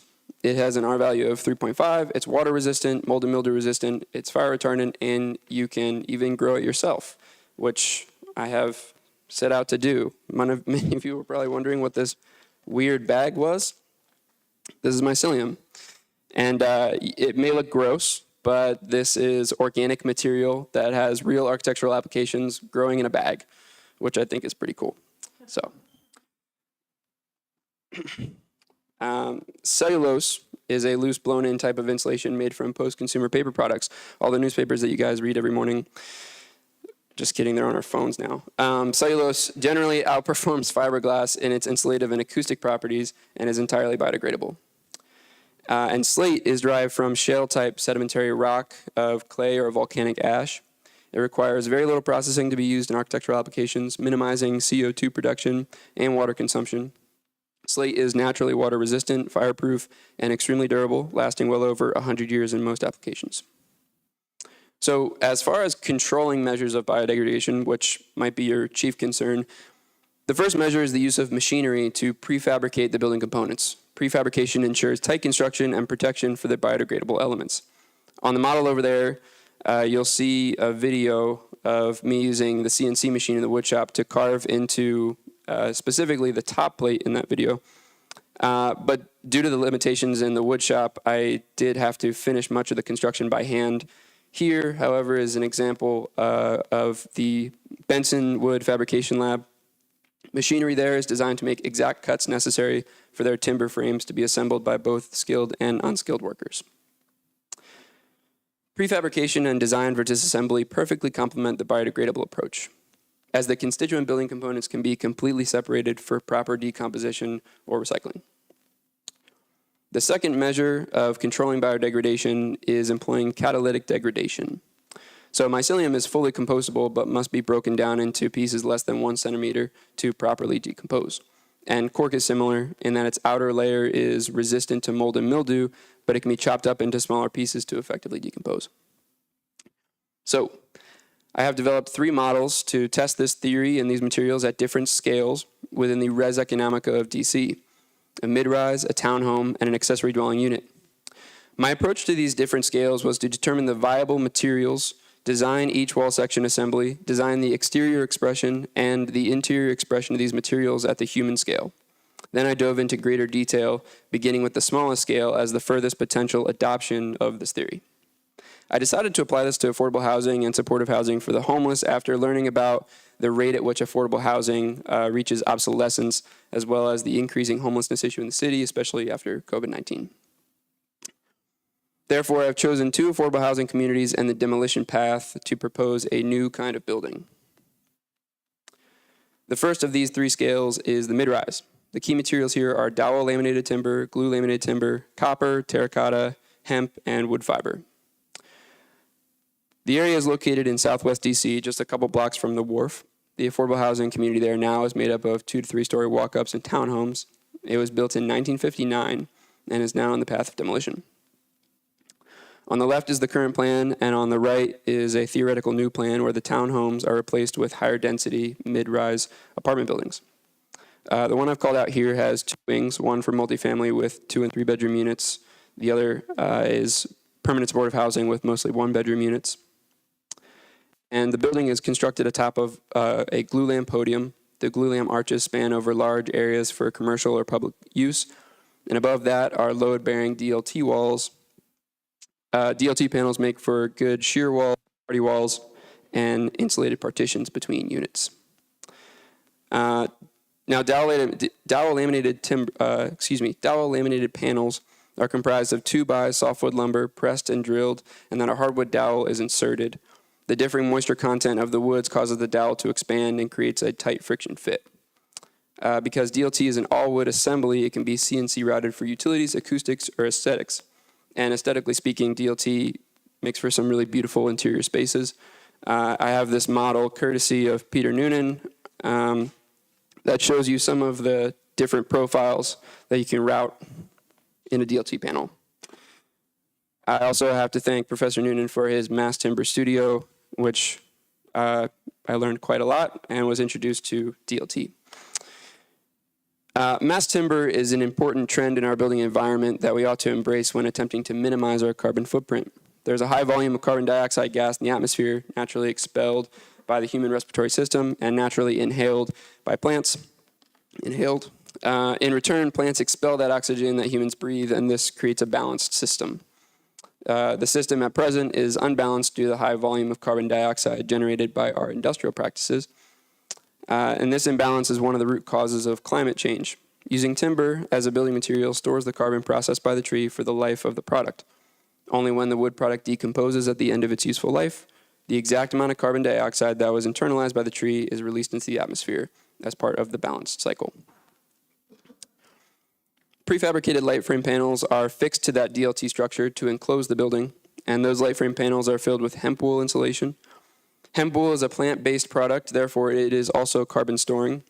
It is safe to handle and contains zero toxins, unlike fiberglass, and it is comparable in its efficiency within our value of about 3.5 per inch.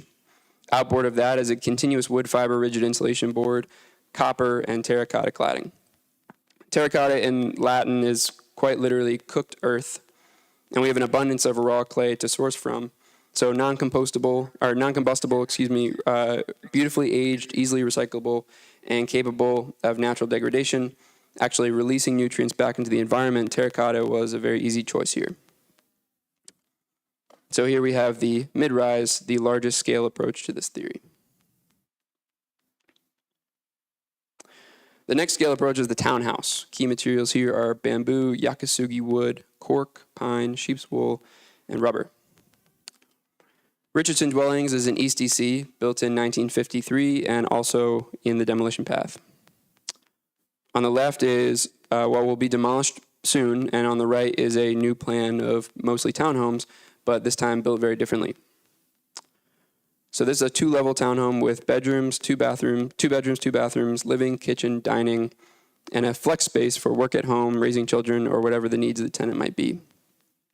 Building is most expressive in elevation and section. And the construction method utilizes the BAM core wall system, typical joist framing using dimensional lumber, and rafters that sit on a dual ridge beam, giving the roof its distinct profile. Here's a closer look. The BAM core wall system is a studless wall system using 1 1/4 inch thick bamboo sheathing attached to top and bottom plates. This minimizes thermal bridging and maximizes the insulative properties of the wall. I've chosen to use sheep's wool insulation to insulate the BAM core wall cavity. Sheep's wool is able to manage moisture, absorb sound, and actually improves indoor air quality. Outboard of the BAM core wall system is thermocork, an alternative to rigid insulation. In a more dense form, it can also serve as the exterior cladding on its own, as long as it can breathe and properly dry out after getting wet. The cork is steam heated and binds to itself with natural resins and no added chemicals to form these panels. To protect the cork in more vulnerable areas, it is clad in yakasugi siding. Yakasugi is a traditional Japanese method of charring cedar or akoya wood to make it rot and insect resistant. It is often finished with a tung oil. The roof is a rubber shingle roofing product that contains 600 rubber tires per home and costs less than your average standing seam metal roof. A professor and researcher at the University of Akron has developed an ultrasonic devulcanization process to break the chemical bonds of vulcanized rubber, returning it to a malleable state. This allows the rubber to be reshaped and recured for alternative uses. So the amalgamation of these materials should be understood like this. The charred wood is the armor to the cork, which is the skin wrapping the timber frame or the bones. The design began with the roof profile, so here's a closer look at how the structure is shifted to reveal a clerestory that runs the whole length of the house. This is the main reason that the living and dining spaces were placed on the second level. So this is the townhome, a medium multi-story approach to this theory. The final scale is an accessory dwelling unit. The key materials here are pine, cedar, cork, mycelium, cellulose, slate, and copper. This is a 12 by 24 unit designed for a backyard or really any unused space in the city, as other cities and organizations have implemented as a homeless housing strategy. Here's an example in Denver where they placed these tiny homes on unused lots for homeless transitional housing.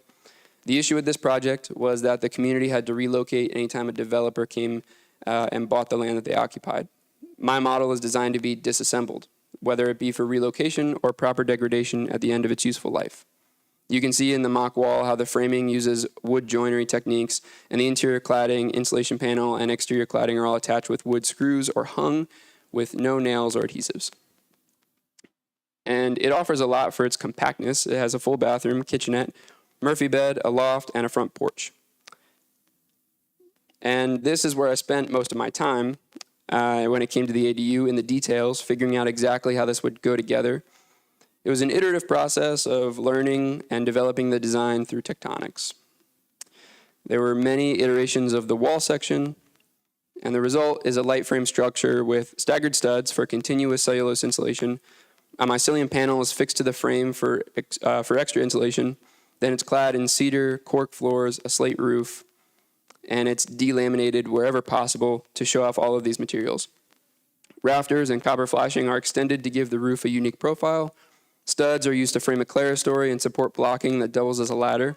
Siding is reoriented and bordered with trim wherever openings occur. And the porch columns are given a lighter presence made out of 2x6s and blocking rather than one solid piece of timber. Thus, we have the accessory dwelling unit, the smallest, most intimate, and for me, the most complete adoption of this theory. In conclusion, this project began with a thought experiment. What would it look like if architecture embraced entropy rather than struggled against it? In Building in Time, Marvin Trachtenberg said that retrosynthesis directly addresses the problematic agency of time and the fusion of change and identity in the same evolving thing. This project acknowledges nature's own process of retrosynthesis through the lens of materials and welcomes it in the form of wear, patina, deconstruction, and degradation, eventually allowing the materials we harvest to return to that from which they came. Thank you. I will now open it up for questions.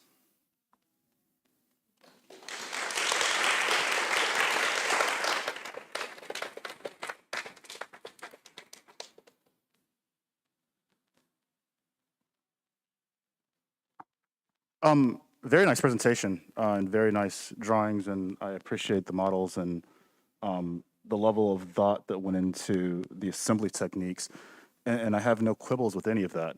My question for you is two-part. Number one, why housing is what you chose to study, and number two, why affordable housing in particular? Why housing, the reason why I asked that is there's other building types that have shorter life cycles than housing. Meaning, most homes stick around for generations, whereas office buildings turn over really quickly, industrial buildings turn over really rapidly. Why not, and those buildings tend to generate tons of waste. So why not spend all of why not spend some of your effort investigating that problem versus one that's kind of stable?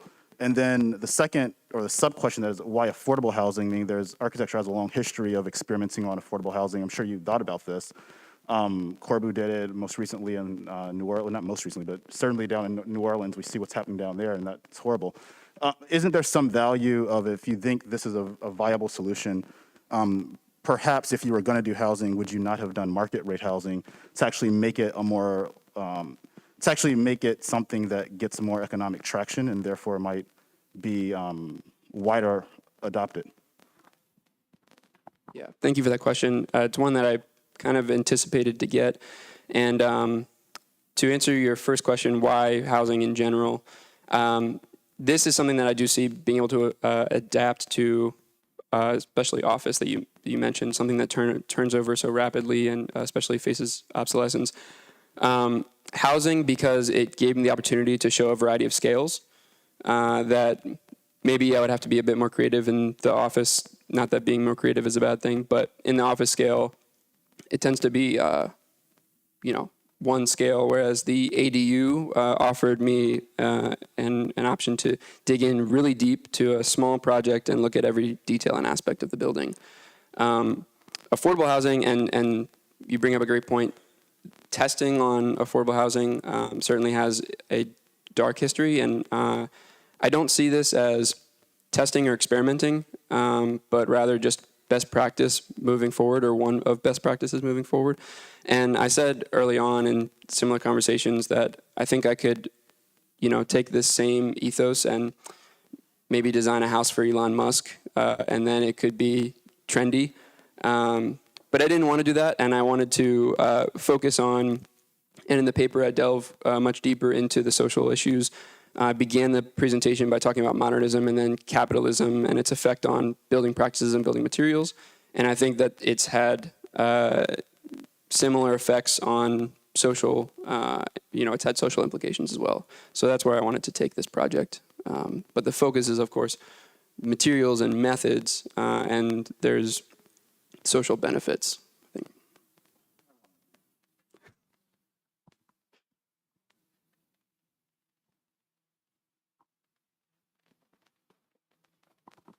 I had a question and then an answer, but first the question. What would you do with this now? Like, where would you take this work that you've done, and what would you do with it? That's a great question. Can I hear the answer now? That's a great question. I had a great conversation with Andrew Lin, who's also a professor here and a practitioner in the area. And leaving the conversation with him, it was clear that what I present to you today was going to be not a final iteration of a graduate thesis, but rather a first iteration of a life thesis. And I will be practicing at Gensler as I graduate, and they do have a innovation lab, and I hope to carry some of my research into practice there and potentially get a grant to continue research. It feels, looking back, so it's such a deep topic that it feels like I've only skimmed the surface, and so I'd love to continue, yeah.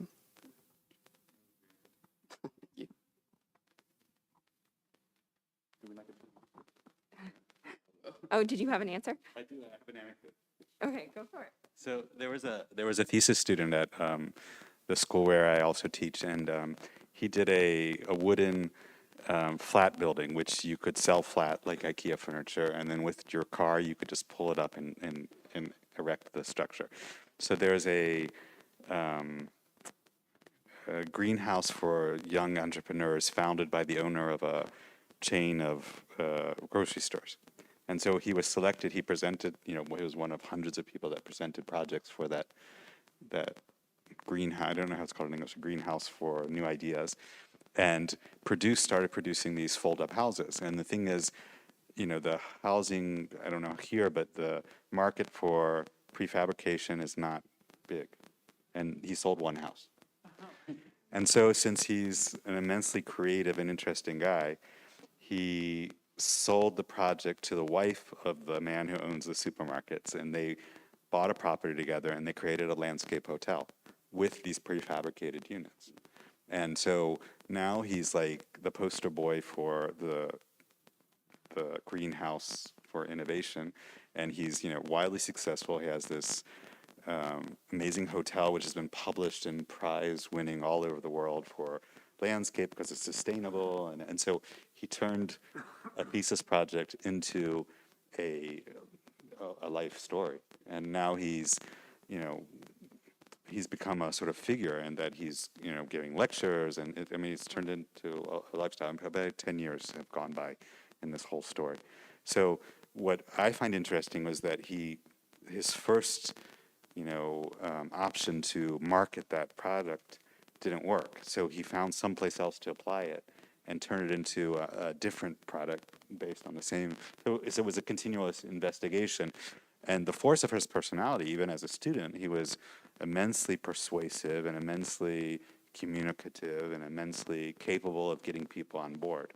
And he's got, a great chef, and he brings football players and, soccer players. And so it's like it's like on a weekend, the suite might be $1,000. It's like a amazingly interesting success story on a protected landscape, which is not buildable. But since they're prefabricated structures which don't impact on the site, it goes along with this whole discourse. Anyway, so I think I would animate you or encourage you, I believe would be the better word, to explore those other sort of options and see how you could apply this, not just within an existing structure, but with your own structure, which is why entrepreneurs, are so needed in our society. Go for it. No pressure. Yeah, beautiful presentation, and really, love the tactile nature of things and just the detail that you bring. And it helps that you're picking also beautiful materials that, we all hope to work with and hope to work with more. And so it's nice to explore how can we make that more possible. And that's, I think you're starting to get to it in the smaller scales of what does it actually mean to take it apart? Because that's, and so I think that's the next step and one of many possible next steps with this. And those are nice projects to kind of open up more questions than answers. I think it's beautiful to think about what happens to materials after they're taken apart. I think you brought up, Stuart Brandon, this idea of, well, what are those phases of life, and what are those phases of kind of the need to replace? And at least so far in a lot of these, I sort of see like one phase, like it kind of comes apart together at once. And so I think that's the part that would maybe have a really interesting creative moment of thinking about what parts of these really need to be different. And especially at the bigger scale buildings, that's where it's particularly tricky and maybe even more interesting, but otherwise very beautiful work. Thank you. And I'd just like to quickly, I just wanted to appreciate that comment and say I think there's also an opportunity as I might explore this more and the layers, and going back to Stuart Brand and this diagram representing those different layers also being driven by material, going back to the raw material, and mass timber can last for 250 years. And actually, if we take the Japanese example, they can last for over 1,000 years. But then these other layers that we can fold onto a building that may come and go as even new tenants customize. We all customize our living quarters, and so I thank you for that, and I hope that that's always led by material as a basis.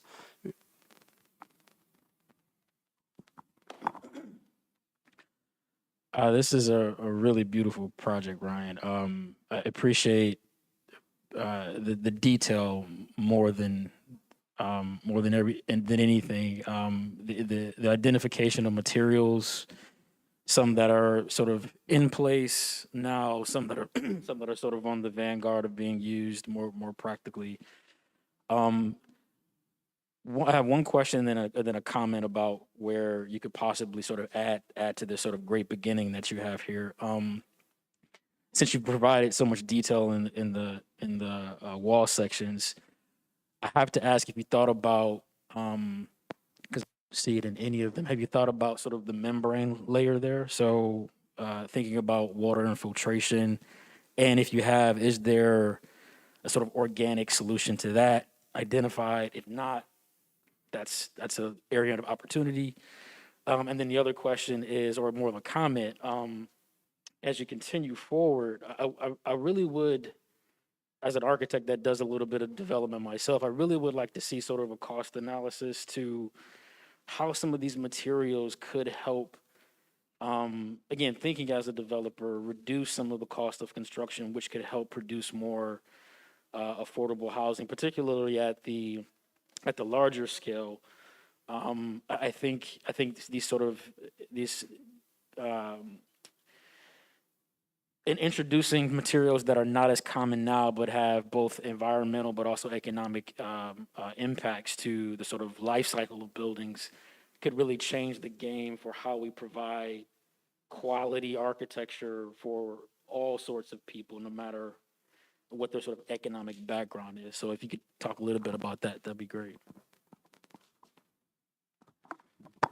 Yeah, the weather-resistant membrane or barrier or layer of the wall section was a challenge early on, and when I had looked at, like, can I use, and this was back when the ADU was even more kind of ephemeral in its application, felt paper and rosin paper, these like paraffin and wax applied papers, and it felt like it wasn't going to satisfy its need, and so in speaking to Andrew Lynn, I learned about a product called Prosoco, and that is a fluid applied weather permeable barrier, and it has zero toxins. It's not harmful at all to the environment.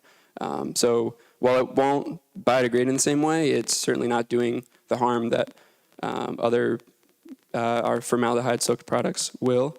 And so that's the answer to that question. And then the cost analysis, comment/question.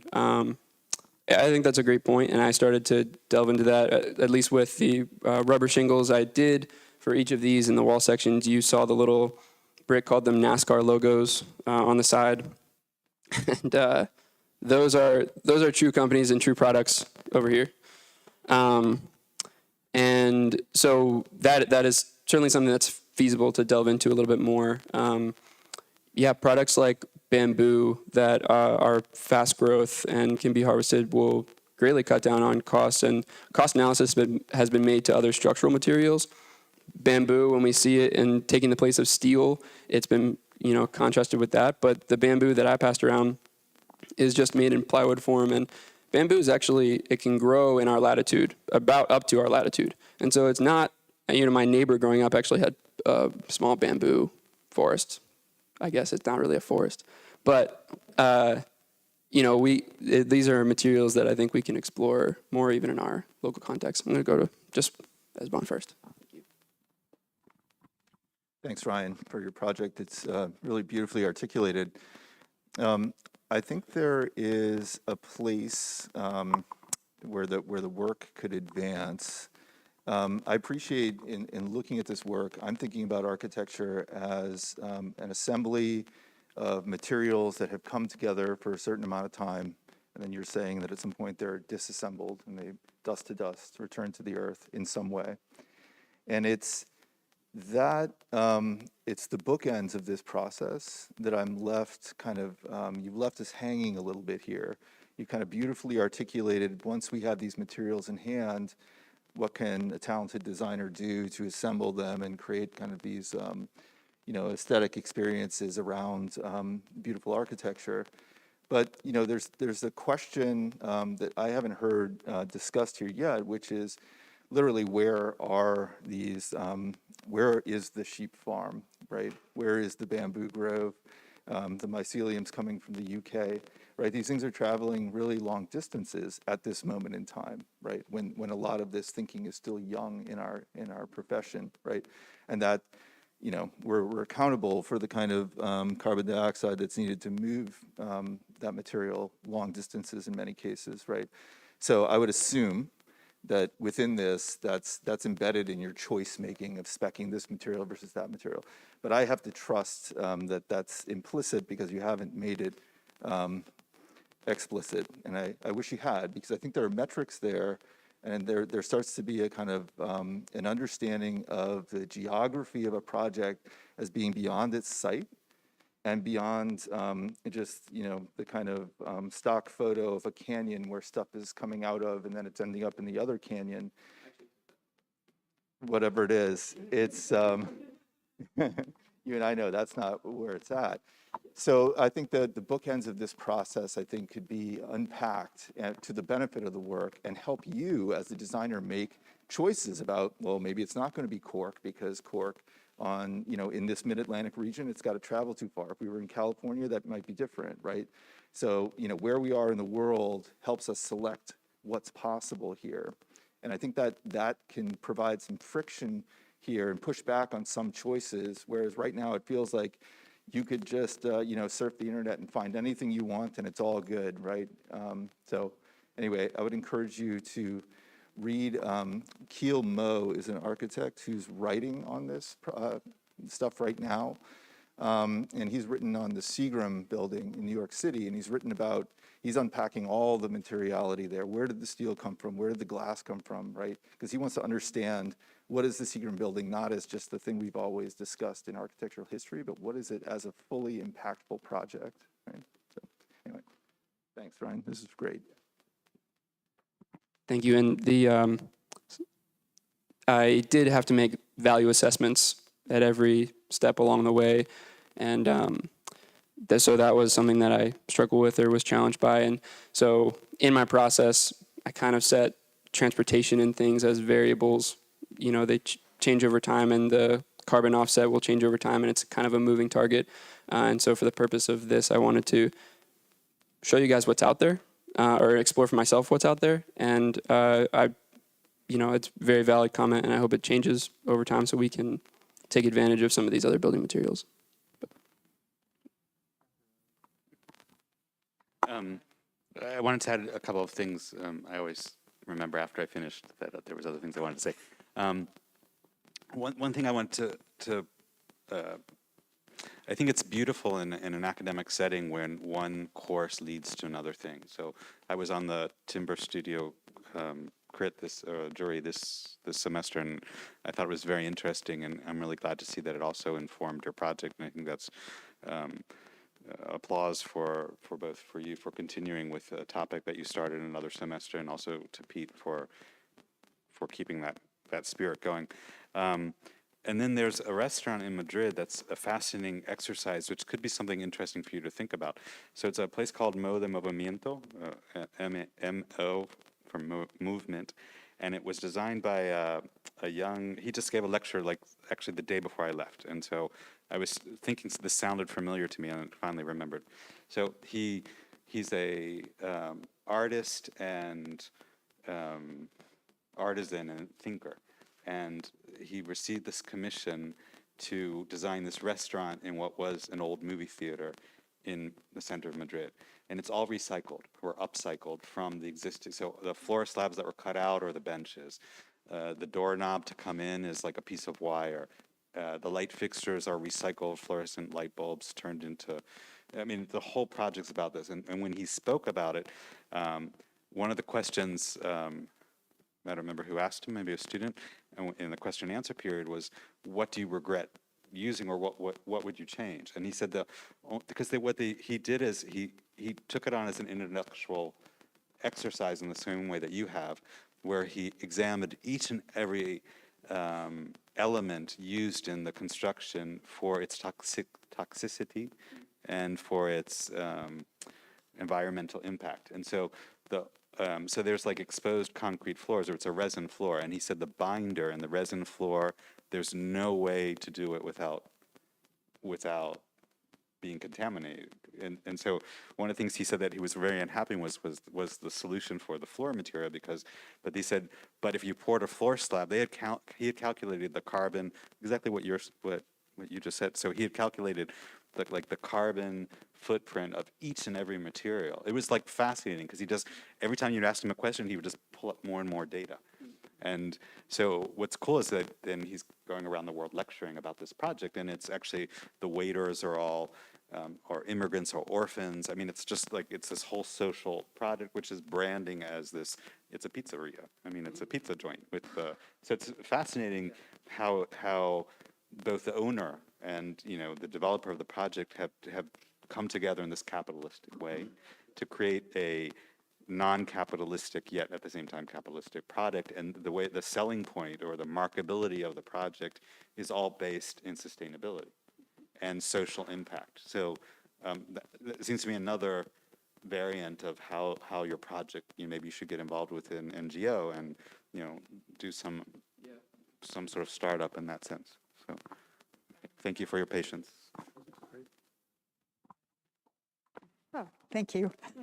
Well, you've done such a beautiful job of showing us how these materials, can come together in different types of structures. So, enormous congratulations. And I'm excited to see this happen. So I want to reinforce what Professor King said about the cost analysis. What you're talking about here is a process, not just a product. And so you have to do the cost analysis in a different way. When you create a pro forma for a building using a life cycle analysis, you have to think about the whole, trajectory of those materials. And I just want to stress how important it is to do that, because you can have all the wonderful visionary ideas in the world, but buildings do tend to get built through the capitalist system. They do tend to get built by developers. So if you can show a developer that this is going to be economically viable, then all of a sudden you can fill the world with these buildings. So if you don't want to go get your real estate degree, get yourself a partner who can do the financial side, and just be aware that it's going to take a lot of educating the building owners and developers about what life cycle analysis is, because it's not just all about capital costs to make a product, it's really about this process. You're talking about dust to dust.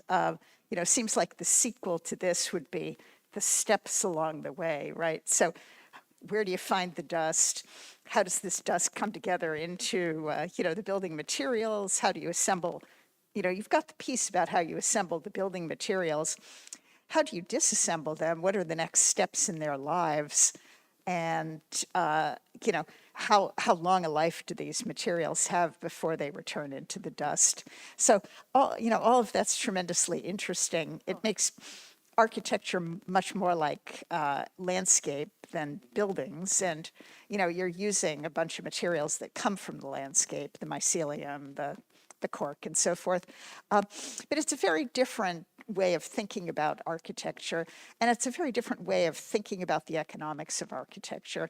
So, you couldn't possibly have done that all for your thesis, but going forward, there are many paths for you to take, as you seek to populate the world with a much more sustainable architecture. Yeah, nice job, Ryan. Just to pick up on a few of the threads, just most recently on Maddie's comments, the branding. When I first saw Dust to Dust, I was like, wait, did someone do a cemetery? And then I was like, oh no, this is Ryan's project. So, and just listening to the discussion, McDonough had cradle to cradle, and more recently, there's been this term, the circular economy. And so you might just think about how you brand the project or use it. To Michael's comments, I think it's interesting that most of the work is, I would say, situated in that house diagram in the bottom of your first board. And I think the question about where's the stuff coming from, how's it getting there, and how's it ending up is a really thoughtful question, and one that needs to be addressed as well. The architect that was referenced, Kiel Mo, he has a stack house where he just kind of begs the whole question of layered construction and uses logs that have an incredible insulating capacity, like the log buildings that we see in Finland and Sweden, and vernacular structures, and you don't have to deal with all these internal and external layers. It probably only works at the smaller scale. And then just a couple small quibbles and comments about some of the project. I think the lower part of the larger building would maybe have either a more truss-like long span or more just columns picking up some of those loads, that lower story. And then the DLT is great for bending and spans, but it's not good for shear, so you'd probably use CLT in the walls. And then finally, the middle scale building, I like the articulated roof. You might consider in the next iteration having stacked townhouses or the opportunity for stacked townhouses, and using the bedrooms below in the upper levels and the bedrooms above in the lower levels, so you get sleeping to sleeping, then living on the ground and living up high, where you get those units, or having a mix of townhouses and stacked townhouses.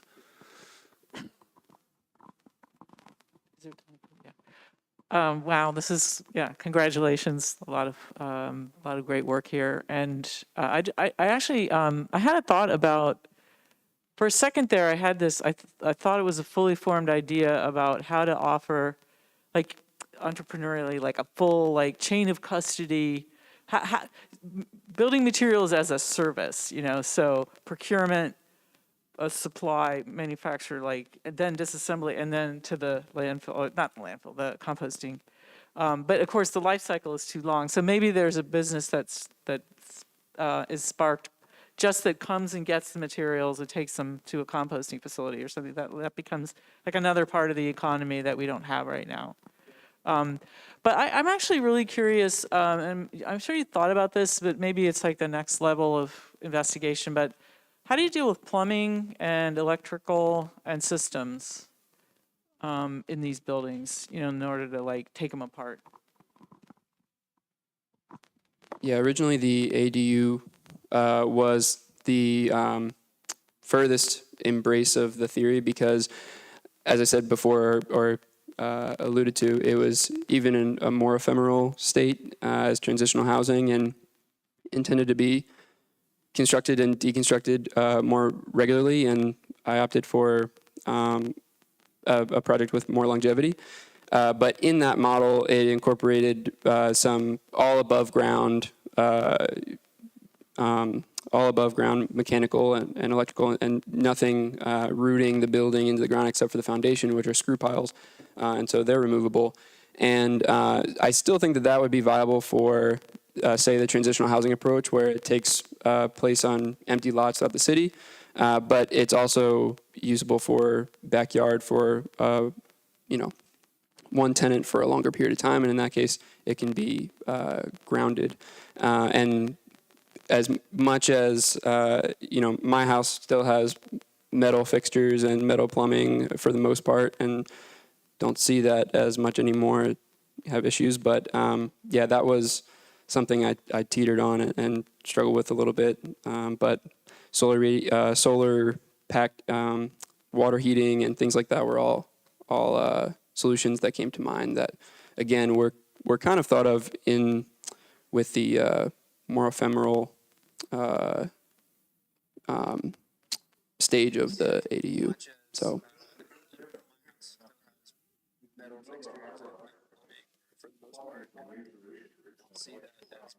Absolutely. Well, so that's precisely why the ADU, I did a varying, a broad range of scale so that I could figure out those issues in the ADU, but say that the mid-rise is there's just some problems that I can't solve or things that I can't make biodegradable at this scale. So yeah, very valid point. I'm going to bring the mic over to Professor Lamprakos, who's been waiting very patiently. So Ryan, congratulations on this very impressive project. It's really interesting to see where you took the theory in adaptation and also the analysis projects we did. And I guess, were you taking Peter's studio concurrently with that, or was it the next semester? Yeah. So it's actually a really interesting, Ryan's a great case study of someone who has sort of taken more than one class in the school, in the program, and really use these to inform a theory that I think is becoming very much your own. So I know you can't do everything in a thesis, and forgive me if I miss this, but the authors that you cited that we read in adaptation, people like Trachtenberg, Stuart Brand, and so forth, talk about adaptation and building in time in different ways. And one of them, for example, Trachtenberg is very much about flexibility and building process over time, sort of changing how the process changes according to evolving conceptions of architectural design. Brand is very much about user-imposed changes and how buildings need to be flexible over time. And then, of course, there's the urban dimension that people like Rossi talk about. So I didn't quite, I know your project is about materials, but you do have site plans showing sort of before and after. And I was wondering, to what extent did you take into account the idea that the complexes themselves, the structures themselves, could change over time? Thank you. That's a great question. And to be honest, not all that much. And I think that that's something that I would love to explore moving forward. Again, very early on, this project took a little bit of a turn around February. The final result was different than what I had originally thought. I think for the better, but pieces of that original idea were looking at the planning scale all the way down to the material scale. And at the planning scale, it was, embracing ad hoc nature of medieval planning and how, that might be incorporated into a contemporary context. And then materials, and of course, in Trachtenberg talking about retrosynthesis, this is to embrace, as I said in the conclusion, nature's own process of retrosynthesis. And that's a beautiful process that happens on its own and one to embrace. But I think you mentioned another great direction to take this, which is to even broaden scale. I think I have closer detail to look at, but I can also broaden to the planning scale, as you mentioned. So, Ryan, thank you very much for your presentation. And it seems to me that you've demonstrated very clearly that your proposal about materials and their life and how they can be adapted to a very workmanlike way of making buildings. But I wonder if there's another layer of, or another level of tectonics that you could bring to the project as you continue to go forward. And so some of the things that I see very quickly. For the mid-rise building, the likelihood is that the skin is going to be panelized rather than stick-built onto the structure itself, as you're showing. And so as a panelized system, it's multi-story, probably 3 or 2.5 floors at a time that get applied to the building. And that, to me, suggests a different kind of architecture and expression that would be interesting to explore, so that in addition to the materiality that you're looking at or the materials you're using, that there's also a translation into the expression and the way that something would get built at that scale.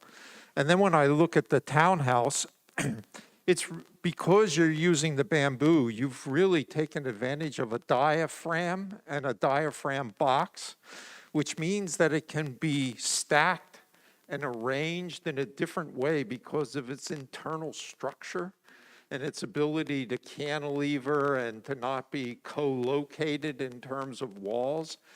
And that, again, would offer another layer of expression, which we really can't do right now very easily because we don't use plywood on both surfaces when we build, so that rigidity of the diaphragm is lost. But I think those are ways that I could suggest that you push your exploration into another layer of architectural development.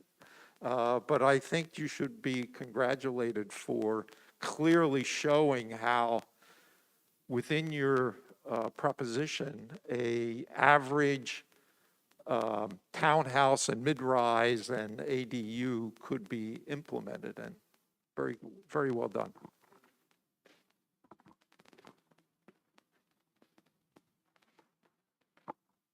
Ryan, thank you. I think everything that can be said has been said, so I'll try to keep this short because I know you're itching to graduate.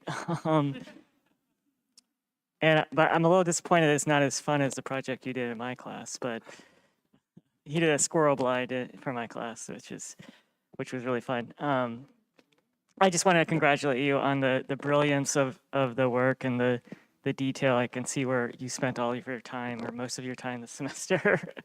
It's really great to see, and I hope you continue with this work, and congratulations.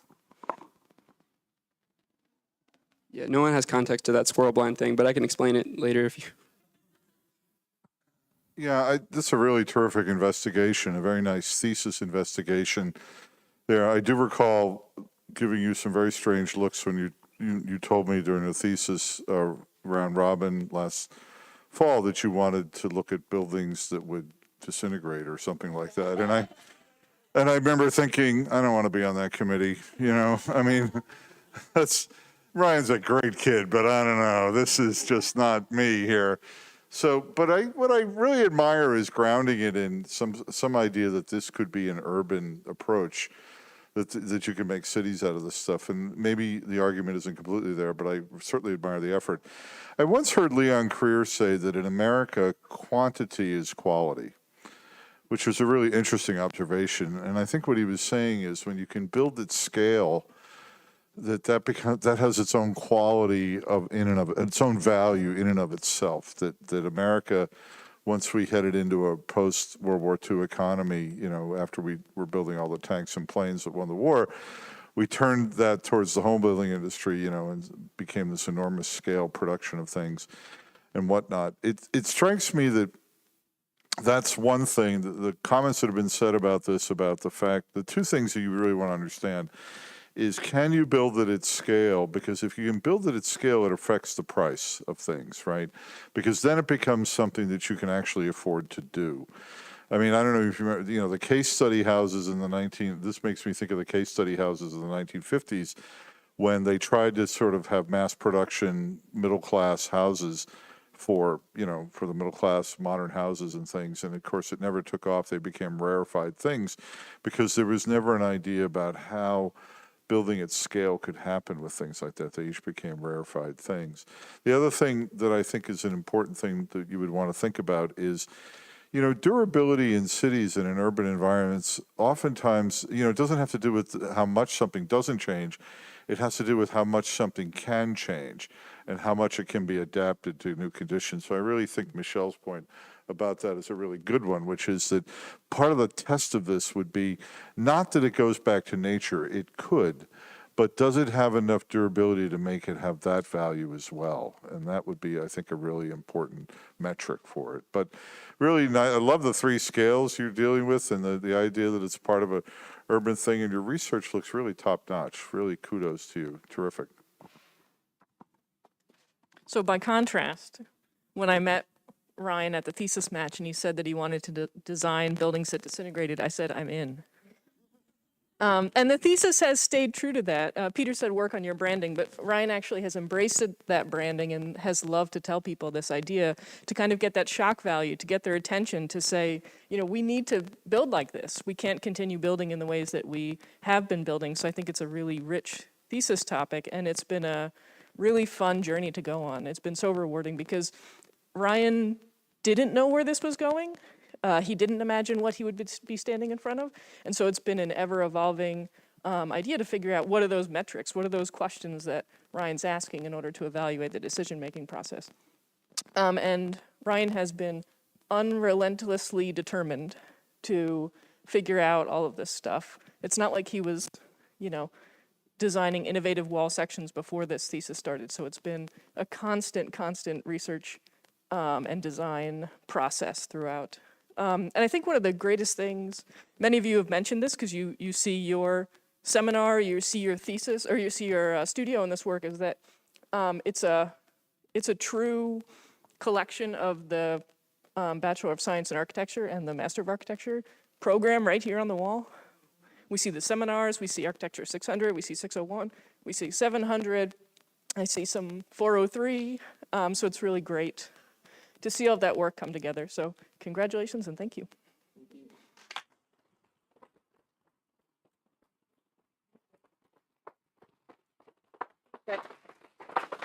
And congratulations to all the thesis students for all your hard work over 2 semesters and actually many years. So round of applause again for all the thesis students.